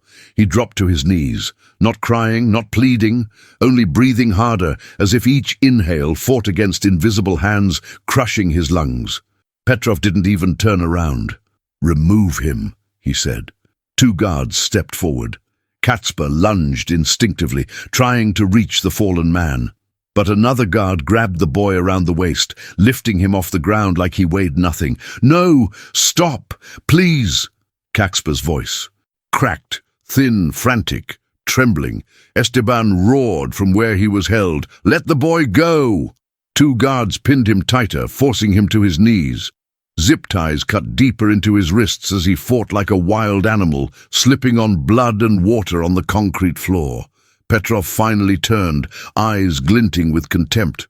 "You see, Delgado," he said calmly, "mercy is weakness, and weakness is contagious." He walked toward the wounded young guard. The man lifted his head, eyes wide, jaw clenched, breathing fast. He knew what came next. Petrov crouched in front of him as if speaking to an injured dog. "You hesitated," he said softly, "because you remembered her face." The young guard whispered, voice trembling. She was kind." Petrov's expression didn't change. "She disobeyed, and now so do you." He stood. "Finish it." The second guard raised his pistol again. Katzper shook so violently the guard holding him nearly lost grip. "Please, don't! Please!" The young guard turned his head, slowly, and his gaze landed on Katzper. His lips barely moved. "Run!" Another gunshot exploded. His body went still. Katzper shrieked. A raw, jagged sound ripped from the deepest part of him. Esteban's heart broke in his chest. He didn't know the young guard, not truly, but any man who protected a child deserved more than this. Petrov wiped a stray drop of blood from his cufflink. "Bring them," he said, voice flat. "The general is waiting upstairs." Inside the elevator, silence burned hotter than flames. Kakpa's sobs were silent now, the terrifying kind that come after the screaming stops, shoulders shaking without sound. He pressed himself into the corner of the elevator, tied hands trembling uncontrollably against his chest. Without his coloring book, without anything, just a shaking, terrified boy in a metal box, moving toward a fate designed by monsters. Esteban knelt slowly beside him, ignoring the guards' rifles. "Look at me, Katzper." The boy didn't move. "Katzper," Esteban whispered, "mirror me." Slowly, red-eyed, trembling, he raised his face. Esteban lowered his voice so only he would hear. "That man died because he remembered you. Because someone in this world thought you mattered. That means you are not alone. Not anymore. Not ever again." Tears streamed silently down the boy's face. "They're taking us to the general," Kakpa whispered. His voice sounded too old for a 9-year-old. "I know, and he'll make me remember things, or say things, or—" Esteban leaned. Closer, fierce and steady. "Listen to me carefully. You don't give him anything, not a word, not a number, not a memory. You owe these men nothing. But they'll hurt you, Caspar whispered. Esteban breathed in, voice low and steady. Then let them hurt me. That's my job. Yours is to survive. The elevator doors slid open with a soft ding. A cold hallway stretched ahead, high ceilings, marble floors, dim lights, and a single massive door at the end, carved with a golden emblem. Two crossed, sabers, and a serpent. Caspar's breath caught. That's the symbol, he whispered. The one Petrov used to wear. Esteban recognized it too. Years ago, during his investigation, this was the emblem stamped on documents linked to assassinations and disappearances, the insignia of a man who operated above governments, above laws, above mercy. The general, Esteban murmured. 4 guards lined the hallway, 2 behind them, 2 waiting near the door. Petrov gestured gracefully. After you. The guards shoved Esteban forward. Caspar stumbled, cried out. Esteban nearly fell, trying to steady him with bound hands. The door ahead slowly opened inward, and a wave of cold, stale air drifted out. Inside, lights flickered. A long table stretched under hanging lamps. Monitors glowed on the walls. A throne-like chair sat with its back to them, and a silhouette sat in it, waiting, still, listening. Petrov bowed his head slightly. "General," he announced, "we bring you the boy." The chair turned, and Caspar's heart stopped, because the face that emerged from the shadows was one he recognized, not from the hotel, not from today, but from before, long before, from a memory he wished he could erase. Caspar's lips parted in horror. Mama's friend." The general smiled, a slow, serpentine smile. "Hello, little archive," he whispered in his own language. "Hello, little archive." Caspar's knees buckled. Esteban's blood turned to ice, and the general opened his arms. "As promised," he said, softly, "my child returns to me." Caspar's scream still echoed in the hallway long after the heavy door slammed shut. "Esteban!" Silence swallowed the sound, the kind of silence that makes walls feel like they're listening. Esteban hit the floor hard as the guards shoved him forward. His cheek scraped against the polished marble, heat blooming under his skin. Petrov walked behind him with that slow, arrogant pace, like a man who had already won. "Get him up," Petrov ordered. 2 guards yanked Esteban to his feet. His wrists throbbed inside the zip ties, but he kept his head high. "I swear to you," Esteban said through clenched teeth, "if you touch that boy—" Petrov cut him off with a lazy smile. "You're not in a position to swear anything." Esteban lunged, but a guard slammed a stun baton into his ribs. A violent shock tore through him. His muscles spasmed, knees buckled, vision flickered. He stayed conscious. Barely. Petrov leaned close, lowering his voice so only Esteban could hear. "The general doesn't need to hurt the boy," he whispered. "Children like him hurt themselves." Esteban spat blood onto Petrov's shoes. "You don't know that child. You don't know what he's survived." Petrov chuckled. "Oh, but we do. His memory is our treasure chest, and treasures always have locks." His voice dropped. "And locks can be forced." Esteban's fury burned so hot it nearly erased the pain. "You coward," he whispered. "You hide behind soldiers. A man like you is alive," Petrov interrupted, "while a man like you is on his knees." Guards dragged Esteban down a long corridor lined with security doors. Metallic clanks echoed as each door opened and shut behind them. The air grew colder, heavier, stale with the smell of old pipes and old fear. Below the luxury hotel was a prison. They shoved Esteban into a small concrete cell, one flickering light, a drain in the floor, a metal bench bolted to the wall, the door slammed, a single small window of reinforced glass stared. Back at him. Esteban breathed hard, sweat mixing with blood. Somewhere above him, maybe 1 floor, maybe 10, a 9-year-old boy cried alone in the general's study.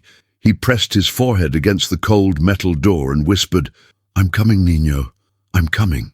Kappa's feet dangled off the tall leather chair. The guards had placed him there like a fragile ornament, hands still tied, cheeks streaked with tears. He kept blinking hard, trying to force the world into focus, but everything felt too bright, too cold. The general sat across from him, watching like a patient scientist. "Drink," he said, sliding a glass of water toward the boy. Kacper didn't move. "It's not poisoned," the general added calmly. Kacper still didn't move. The general's smile thinned. "Ah, you're learning. Good." He leaned back in his chair. "Let us begin." Kacper's voice cracked. "I won't help you. You already have," the general replied. A guard placed Kacper's coloring book on the table. Open, pages full, of shapes only he understood. Scribbles, arrows, symbols, half-words, numbers, maps. The general tapped one page lightly. "This," he said, "is a floor plan from a distribution hub in Warsaw. You drew it exactly, from memory, from conversations you overheard at 7 years old." He turned the page. "This is a coded name list, again, perfectly recalled." Another page. "And this one?" He raised an eyebrow. "This is the map that led me to Delgado today." Kacper's heart stopped. "What map?" The general rotated the book toward him. The page showed the hotel layout, the red X, the staff corridors, his childish drawings of guards, his marks, his clues. Kacper's stomach turned. That was just to help him," the boy whispered. "I didn't know." "You knew exactly," the general said. "You mapped what you heard. You absorbed details like lungs absorb air." Then he leaned forward. "You cannot forget. You cannot erase. And you cannot hide from me." Kacper's voice trembled. "I'm not your anything." The general's expression darkened. "No? Then why did your mother bring you to my people when you were born?" Kacper's blood went cold. What? What do you mean?" "She brought you to us," the general said softly. "She begged for protection. Protection for a child who remembered too much." Kacper stared at him, shaking. "No, Mama would never. She made her choice," the general snapped. His voice echoed like a blade flung across the room. A guard stepped closer. The general lifted a hand to stop him. Then he crouched in front of Kacper, face inches from his. "You remember everything, little one," he whispered. "So remember this. You belong to me." Kacper finally broke. "No, no, please. I won't." He kicked the chair leg, struggling, shaking, screaming through sobs. The general didn't flinch. "You will speak soon," he said calmly. "Children always do." He stood. "Take him to the extraction room." Kacper's eyes widened in terror. "No, no, please!" Two guards grabbed his arms. He thrashed violently. "I want Esteban. Let me go, please!" His screams echoed down the hall as they dragged him away. The general watched him disappear, then turned to Petrov. "Prepare Delgado." He smoothed his suit jacket. "It is time he sees what loyalty looks like." Petrov bowed. "With pleasure." Kacper's screams faded into the distance, swallowed by steel hallways and thick doors. The sound didn't echo. It died. Like the building itself devoured fear. Esteban heard all of it from his cell. Every cry, every desperate please, every time the guards yanked him farther away, the sound carved through Esteban's chest like a serrated knife. He pushed himself up from the cold bench, wrists bleeding where the zip ties cut deeper every time he moved. A guard outside the door smirked. "Your little friend is going somewhere special." Esteban stepped forward until his forehead touched the reinforced glass. "What room?" he demanded. The guard shrugged. "We call it the extraction room." The words punched the air out of Esteban's lungs. "What do you do to him in there?" Esteban growled. "Whatever the general wants," the guard answered. "Memories can be persuaded." Esteban slammed his shoulder into the door. Pure rage, pure instinct. It didn't budge. The guard laughed. "You'll see him again when he's quiet." Something primal snapped inside Esteban. He knew the type of men they were. He knew what breaking someone meant. He knew exactly which monsters hurt children and smiled doing it. These weren't soldiers. They were butchers with badges. He stepped back and stopped breathing entirely as he heard something he dreaded more than anything. Catsper's voice. Faint, far away, but unmistakable. "Please don't, please, I don't want, no, stop!" The guard chuckled. "Sounds like they started." Esteban felt the world tilt, everything blurred at the edges. His vision pulsed. He whispered like a promise carved from bone, "I will kill every one of you if you touch him." The guard opened mouth to reply, then froze. A second guard walked down the hallway toward them, not the usual one, taller, heavier, a scar across his jaw. He leaned in and whispered something to the first guard too quietly for Esteban to hear. The first guard's face shifted, shock, confusion, fear. Then he spoke louder, trying to sound normal. I'll take care of him then. Let's move." Two guards unlocked the cell door, but not to take Esteban. To take the other guard. "What's going on?" he demanded. "General's orders," the scarred guard replied flatly. They walked him down the hall. At first he looked annoyed, then worried, then terrified, because he realized where they were taking him. Not the elevator, not the general's study, not even the upper floors. They were taking him somewhere lower, somewhere colder, somewhere only one door existed. The door no one returned from. The guard screamed, "I did what you asked. I followed orders. I know, please." His voice cut off violently. A single gunshot echoed, then silence. The scarred guard returned, alone. Esteban stared at him, breathing hard. "What was that?"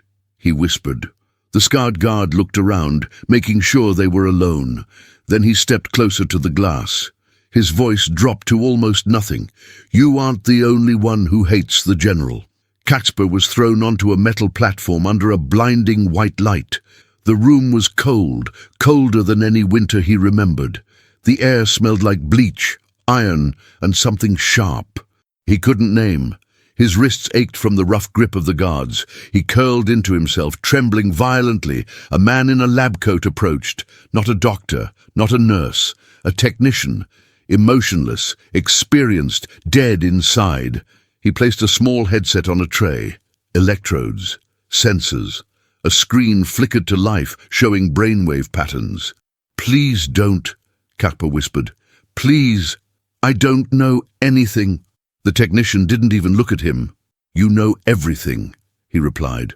A tall guard restrained the boy by the shoulders. Another strapped his ankles. The technician lifted the headset. "This will not harm you," he said. "A lie, a trained lie. It only encourages memory." "I don't want to remember," Catsper cried. The technician stopped. Then he knelt beside the boy, voice soft.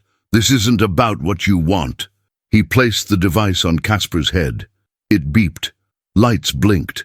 The screen lit with the boy's terrified pulse. The technician began typing. The machine hummed. And Catsper's breathing spiked. "I want Esteban. Please, can you bring Esteban?" The guard smirked. "Esteban is busy." The machine beeped faster. Catsper squeezed his eyes shut, shaking, voice breaking. I'm scared. Please." The technician ignored him and typed another command. The screen flashed white. Catsper gasped, like the air was ripped from his lungs. His mind filled with footsteps, shouting his mother's scream, Petrov's voice, the smell of smoke, a crying baby, a door slamming, a gun. Cocking a number, whispered a safe, a name, a map. Esteban's face, the hotel, the guards, the general's voice. His heartbeat exploded into panic. "Stop! Stop! Please stop!" The technician typed faster. "We're close," he murmured. "Very close." The general's voice echoed from a speaker above. "Ask him about Warsaw." The technician leaned in. "Catsper, what did your mother tell you about Warsaw?" "I don't know," the boy sobbed. "I don't remember. Please stop me." The machine pushed harder. The screen flared. The boy screamed again, raw, animal, helpless. Back in the cell, Esteban staggered as another scream cut through the vents. His knees buckled. "No," he whispered. "I have to get to him. He needs me. He needs—" The scarred guard stepped closer to the glass. "You want the boy alive?" he whispered. Esteban's eyes blazed. "Yes." "You want him out of here?" "Yes." "You want the general dead?" "Yes." The guard nodded once, then unlocked the cell door. "Then listen carefully." He leaned closer. "Because I'm about to betray every man in this building." The scarred guard closed the cell door behind him, but didn't lock it. That alone meant something monumental. He stood still for a moment, listening to the hallway, listening for boots, for radios, for the general's men. Nothing, just the electric hum of the underground facility. Then he turned to Esteban. "Before I help you," he whispered, "you need to understand one thing." Esteban straightened, bruised, bloody, wrists torn by the zip ties. "What?" he growled. The guard stepped into the dim light, the scar across his jaw looking deeper, older now. "I'm not doing this for you," he said. "I'm doing this for the boy." Esteban swallowed hard. "Why?" The guard's jaw clenched. "Because I knew his mother." Esteban froze. "Kacper's mother," he whispered. The man nodded once. "She saved my life, years ago, before the general took over everything." His voice cracked, just slightly, enough to reveal a wound deeper than his scar. "I couldn't save her," he said quietly, "but maybe I can save her son." He reached into his vest pocket and pulled out a small knife. He held it out. "For your wrists." Esteban didn't hesitate. The guard cut the plastic restraints with a fast, precise movement. Blood rushed back into Esteban's hands with a burning sting. He exhaled, shaking out the numbness. "Where is he?" Esteban demanded. "Where did they take the boy?" The guard didn't answer right away. His face darkened. "They took him to the White Room." Esteban's stomach twisted. "What happens in the White Room?" The guard looked away. "They don't beat you there," he said. "Beating leaves bruises." His hands curled into fists. "No, the White Room is where they make you remember things you don't want to remember, or forget things you wish you had." Esteban felt his heart drop. "Is he still alive?" The guard met his eyes sharply. "Yes, for now." Esteban moved toward the door. "Take me there." But the guard blocked him with one. You can't just walk in." "Why not?" "Because only two types of people go into that room," the guard said. "Those who follow orders, and those who never come out." Esteban stepped closer, voice low and fierce. "I'm not leaving here without him." The guard nodded. "I know." He lifted a radio, then smashed it against the wall. Pieces scattered across the ground. "Why did you do that?" Esteban asked. "So they can't track me," the guard said. "If I help you, I'm dead the second they find out." He pulled a keycard from his vest. It had a gold stripe, a rare one that opened every door. "Follow me," he whispered. "Keep your head down. Don't speak. Don't look at anyone." He opened the cell. The hallway outside stretched long and cold, lined with steel doors and flickering lights. Esteban stepped out. The guard lowered his voice. "They're preparing the general's interrogation. We have very little time." The White Room. Kacper's cries cracked into broken sobs as the machine drilled. Deeper into his memories. The technician typed calmly, expression blank. "Subject entering stage 3, he murmured. The speakers crackled, the general's voice slithered through them. "Ask him again." The technician walked closer to the boy. "Kacper," he said softly, "what did your mother tell you about Warsaw?" The boy shook violently, tears pouring down his face. "I don't know. I don't remember." The machine beeped rapidly. The technician frowned. "His readings are spiking. He's resisting." The general's voice hardened. "Increase the stimulus." The technician hesitated. "Sir, he's a child. If we push him too far—" "Do it!" The command thundered. The technician swallowed and pressed a button. The machine surged. A sharp electric pulse shot through the headset. Kacper screamed. His back arched off the metal table. His fingers clawed at the restraints. "I don't know anything. Please stop. Please!" The technician stepped back, unsettled. "This is too much." The general's voice cut him like a blade. Continue. The machine beeped again, and something inside Casper's mind slipped. A memory opened. A dark hallway, his mother whispering, a safe, numbers, a map hidden behind a wall, a name, Delgado. He gasped. The technician leaned in. What did you see? But Casper squeezed his eyes shut and shook his head hard. No, no, no. I won't say, I won't. The general's voice dropped dangerously low. Then he will break. The hallway. Esteban followed the scarred guard through the underground corridors. Every turn was a maze. Every corner felt like a trap. They passed rooms with reinforced doors, rooms with screams muffled behind steel, rooms with no sound at all, which were worse. The guard whispered, "Don't look inside. Don't stop walking." Esteban didn't. He kept his eyes forward, kept his anger alive, kept the boy's screams echoing in his mind. They reached a large steel door with a red stripe. The guard stopped. This is the checkpoint before the White Room. Esteban tensed. What now? The guard swallowed. We bluff. He scanned his card. A green light flashed. The door slid open, and a guard stepped out. A huge man, shaved head, dead eyes. What are you doing here? He demanded. The scarred guard didn't flinch. General's orders. He wants the boy moved. The big guard frowned. Why? He's not finished. Technician is only on stage 3. The scarred guard cut him off. Do you want to question the general? Silence. The big guard stiffened. No. Then let us through. He hesitated one more second, just one. Then he stepped aside. Fine, go. The scarred guard stepped forward.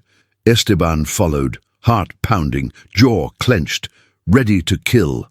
The hallway narrowed into a single metal passage. A glowing white door waited at the end. The guard whispered, "That's it." Esteban moved toward it, when suddenly the guard grabbed his arm hard. "Esteban, listen." "What?" Esteban snapped. The guard's face was raw with urgency. "When we go inside, you need to control yourself." "Why?" "Because what they're doing to him will make you want to kill everyone in that room." Esteban's eyes darkened. "I will." The guard shook his head sharply. "If you attack too early, the boy dies." Esteban stopped breathing. The guard whispered, "You save him first, then you kill them." Esteban's entire body tensed. "Open the door," he whispered. The guard nodded once, then swiped the keycard, and the White Room opened to the sound of a child screaming for help. The hinges hissed as the door slid open. Cold, sterile light flooded out in a blinding wave. White walls, white floor, white ceiling. A room so bright it looked like it erased shadows, but not suffering. Esteban froze at the threshold. His heart stopped. Casper was strapped to a metal chair at the center of the room. A headset welded against his temples. Electrodes on his arms, his little chest jerking with each tremor. Tears streaking down his face, eyes squeezed shut in raw terror. The technician stood beside him with a tablet. A guard watched from the corner, and a speaker in the ceiling hummed with the general's voice. "Ask him again." Casper choked on a sob. "I don't know. I swear I don't know. Please." His voice cracked, small and shaking. Something in Esteban snapped. "Niño." The word left him like a breath torn from his lungs. Casper's eyes flew open at the sound. "Esteban!" The technician spun around. "Who are you? This room is restricted." The scarred guard stepped in front of Esteban. "General's orders," he said sharply. "The boy is to be moved." The technician frowned. "That's impossible. The session isn't over." Esteban strode past him like a storm. "Turn that machine off." The technician reached for the control panel. "No, don't touch." Esteban grabbed him by the collar, slammed him into the wall, and ripped the headset wires out of the machine with one violent pull. The machine sparked, then went dead. Casper slumped forward, gasping for breath. Sir, it hurts." Esteban's voice softened instantly. "I know, Niño. I'm here." He cupped the boy's cheek, thumb wiping away a streak of tears. "You're safe now." But Casper's shaking didn't stop. Please don't let them take me again, he sobbed. Please, sir, please. You're not leaving my arms again, Esteban whispered fiercely. Not while I live. The corner guard finally moved. He raised his stun baton. Step away from the boy. Esteban didn't even look at him. The scarred guard stepped. Between them. He said we're moving him, he snapped. Are you deaf? But the guard continued forward. I don't take orders from you. The general... Esteban moved faster than anger. He snatched the stun baton from the man's hand, twisted his wrist, and drove an elbow into his ribs. The guard crumpled. The scarred guard grabbed his gun. We don't have long. 2 minutes at best. Esteban started unbuckling Kacper's restraints with trembling hands. It's okay, he whispered. You're coming with me. Kacper's voice shook uncontrollably. I heard them say your name. They said they were going to hurt you because of me. I tried not to talk. I tried... Esteban pressed his forehead to the boys. You were brave. You survived. That's enough. Now let's get you out. The scarred guard checked the hallway through a narrow window. We need to go. Now! Esteban lifted the boy into his arms. Kacper clung to him instantly, burying his face in Esteban's shoulder. But then... a voice crackled through. The speaker overhead. Deep. Calm. Too calm. Where do you think you're going, Delgado? The general. Kacper's entire body went rigid. The scarred guard cursed under his breath. Move! He shouted. Esteban turned toward the door, but the lights in the white room flickered, went dark, then blazed back on.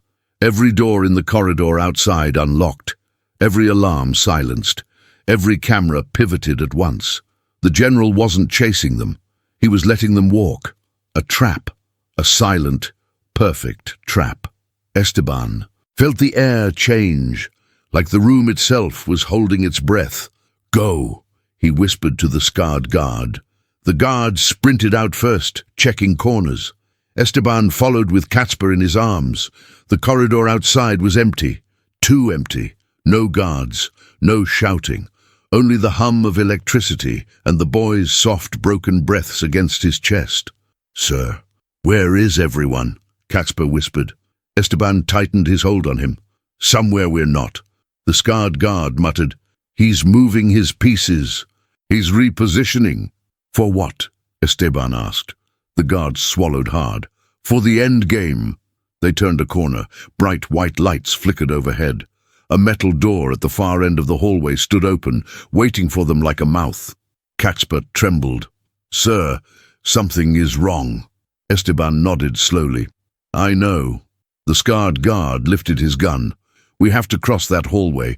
Once we're through, there are stairs leading down to the loading bay. Then what? Esteban asked. Then we run. Esteban took a breath, shifted the boy in his arms. Ready, Niño? Kacper nodded, burying his face in Esteban's shirt. Don't let me go. Never.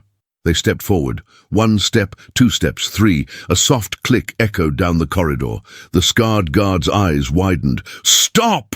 But it was too late. Metal shutters slammed down behind them and in front of them, locking them inside a 10-meter stretch of hallway. A perfect cage. The general's voice filled the air through hidden speakers. Very good, Delgado. You made it exactly where I wanted you. The lights turned blood red, and the floor beneath them vibrated.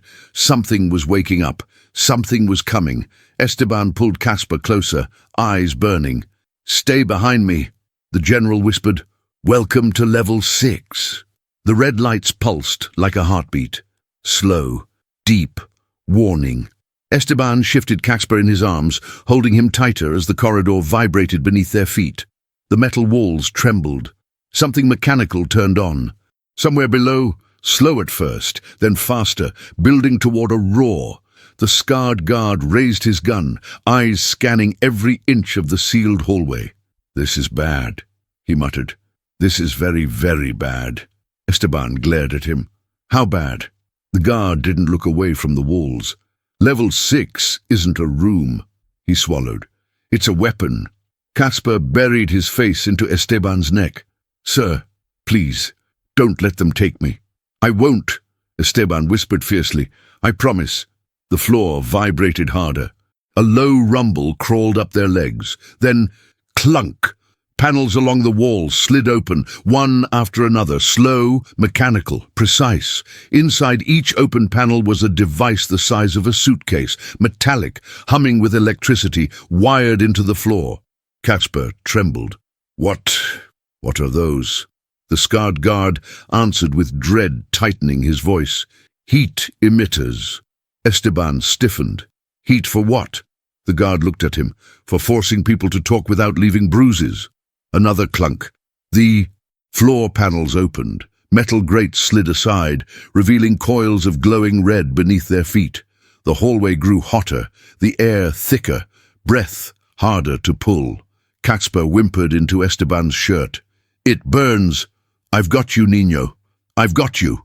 The speakers crackled overhead. The general's calm, icy voice filled the air. You were warned, Delgado. A pause. You have interfered with my work for the last time. Esteban shouted at the ceiling. He's a child. He has done nothing to you. The General answered softly. He remembers everything, and that makes him dangerous. The walls glowed brighter. A line of heat shimmered across the floor. The scarred guard hissed through his teeth. It's starting. Esteban stepped back, shielding Caspar with his body. How do we stop it? We can't, the guard said. We outrun it. Those doors are sealed. Yes, the guard said, but one of them is not sealed by metal. He pointed to the ceiling. A ventilation grate. Small, narrow, barely big. Enough for a child. Put him through it, the guard said. Now. Esteban's blood ran cold. And me? The guard met his eyes. You won't fit. For a moment, just one. Esteban's heart stopped. Caspar looked up, eyes full of panic. No, I'm not leaving you, no! Esteban knelt in front of him, voice low and steady despite the panic clawing at his chest. Nino, listen to me! Caspar shook his head violently. No, no, don't make me! Esteban placed his forehead gently against the boy's. You trust me? Yes, Caspar sobbed, more than anyone. Then trust me now, Esteban whispered. I will follow you, I swear it. Caspar clung to him. I can't leave you. You won't, Esteban said. You're just going first. The floor got hotter. The machines hummed louder. Sweat ran down Esteban's temples. Move! The scarred guard barked. He grabbed a fallen baton, hooked it under the ventilation grate, and ripped it free. Heat radiated through the hall, red creeping across the floor like rising water. Esteban lifted Caspar under the arms. The boy screamed, not from pain, but from fear. No! I can't! I can't! Esteban looked him straight in the eyes. Yes, you can, he said. You survived worse than this before I met you. You're the strongest child I've ever known. The boy cried harder. I'm scared. So am I, Esteban whispered. But we're scared together. He kissed the top of the boy's head. Climb. Caspar sobbed so hard he could barely breathe, but he reached up, hands shaking, and pulled himself toward the vent. The scarred guard lifted his foot, boosting him higher. Go, kid, don't stop, go! Caspar crawled inside the vent, turning back to reach for Esteban. Come with me, the boy begged. Please, sir, come. Esteban forced a smile, a soft one, a brave one. I'm right behind you. But Caspar saw something in his eyes, a sadness, a goodbye. No, the boy whispered. No, no, no. The hallway lights flared red. Heat surged around them. The scarred guard shouted, He's in! Close! The grate! Esteban pushed himself up, but then the entire building shook. A deep metallic boom echoed from somewhere above. The scarred guard's eyes widened. That wasn't heat emitters, he whispered. That was... Another explosion, closer. The lights flickered. Caspar screamed inside the vent. Esteban! Esteban reached for the grate. Smoke drifted down the corridor. Shouts erupted. Footsteps thundered. Then a voice, not cold, not cruel, but desperate and angry and familiar. Security. Breach! Lock down every level! The general is compromised! The scarred guard froze. That's not our men, he whispered. Esteban blinked. What do you mean? The guard listened, then whispered, That's police. Esteban's eyes widened. Police? Here? The scarred guard stepped back, stunned. No, not just police. His voice dropped. Someone tipped off the embassy. More explosions shook the floor. Then a new voice blasted through the hallway speakers. This is the National Security Force. Stand down, Caxpa gasped. Sirs, what's happening? Esteban grabbed the grate, eyes burning with hope and fear. We're saved, he whispered. Niño, we're saved. But then a single gunshot rang out. Close, sharp, final. The general's voice crackled through the speakers, suddenly strained, furious, losing control. No one takes my archive! A shadow appeared at the far end of the hallway. Tall, cold, alive. The general stepped forward holding a gun, and he aimed it at Esteban. The red lights flickered violently. Smoke crawled along the ceiling like a living thing. Sirens wailed from every direction, not alarms, but police sirens echoing through the ventilation shafts. Boots thundered above them. Shouts ricocheted in the hallways. Secure the lower levels! Breach the main door! Move, move, move! But all Esteban saw was the general, tall, calm, eyes full of cold rage. He walked slowly down the corridor, gun raised, ignoring the chaos closing in from every side. You think the police will save you? His voice was low, deadly. No, they came too late. He aimed directly at Esteban's heart. Inside the vent, Caxpa screamed, No! Don't hurt him! His tiny hands pounded against the metal grate. The general tilted his head. Be quiet, child. Kappa sobbed, voice cracking. Please, I'll come out. I'll go with you. Just don't hurt him. Esteban's heart clenched. No, he shouted. Kappa, stay where you are.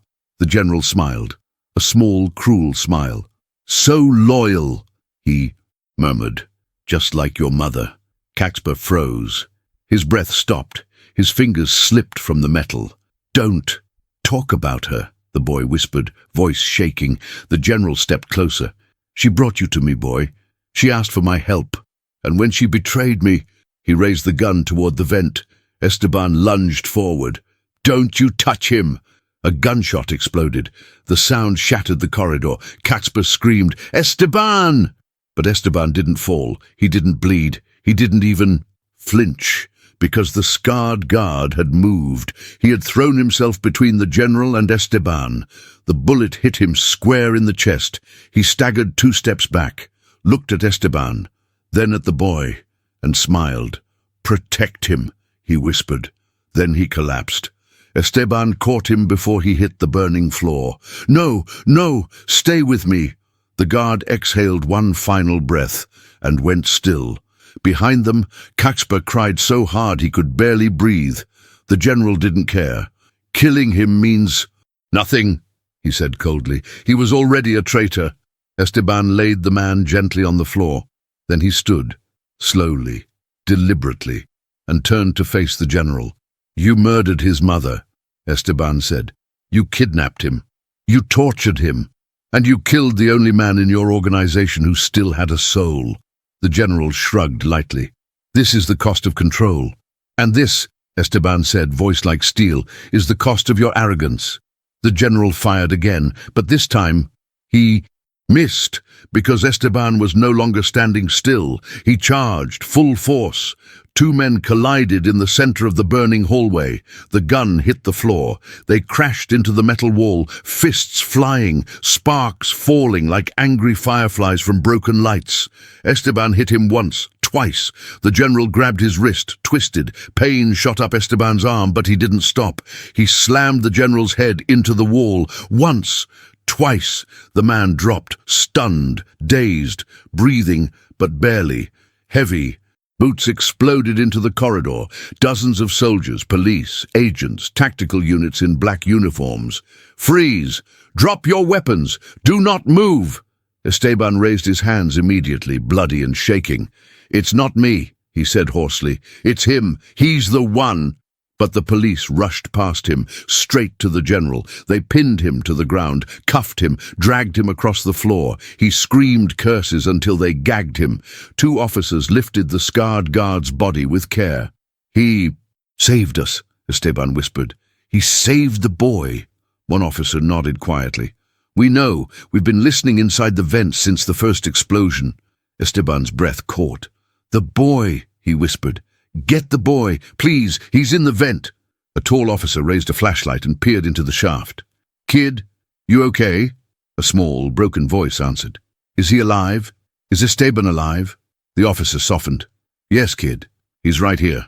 Casper crawled forward slowly, trembling, shaking, face streaked with tears and soot. Sir, he whispered. Esteban stepped forward, exhaustion and pain forgotten. I'm here, Niño. The boy launched himself out of the vent and into his arms, clinging to his neck with every bit of strength he had left. I thought you died, he sobbed. I thought you left me. Esteban held him tight. I will never leave you. His voice broke. Not in this life. Casper buried his face in his shoulder. Officers approached gently. Sir, we need to get the boy to medical. Esteban nodded, keeping his arms around him. I'm going too. No problem, the officer said. He's not letting you go anyway. Casper tightened his hold, and Esteban whispered, You're safe now, it's over. But the boy shook his head. No, it's not over. Why not? Esteban asked softly. Casper lifted his face, tears falling fresh. Because I don't have anyone. Esteban looked straight into his eyes, calm, steady, certain. You have me. The boy searched his face. Forever. Esteban tightened his arms around him. Forever, Niño. And for the first time since the nightmare began, Casper believed him.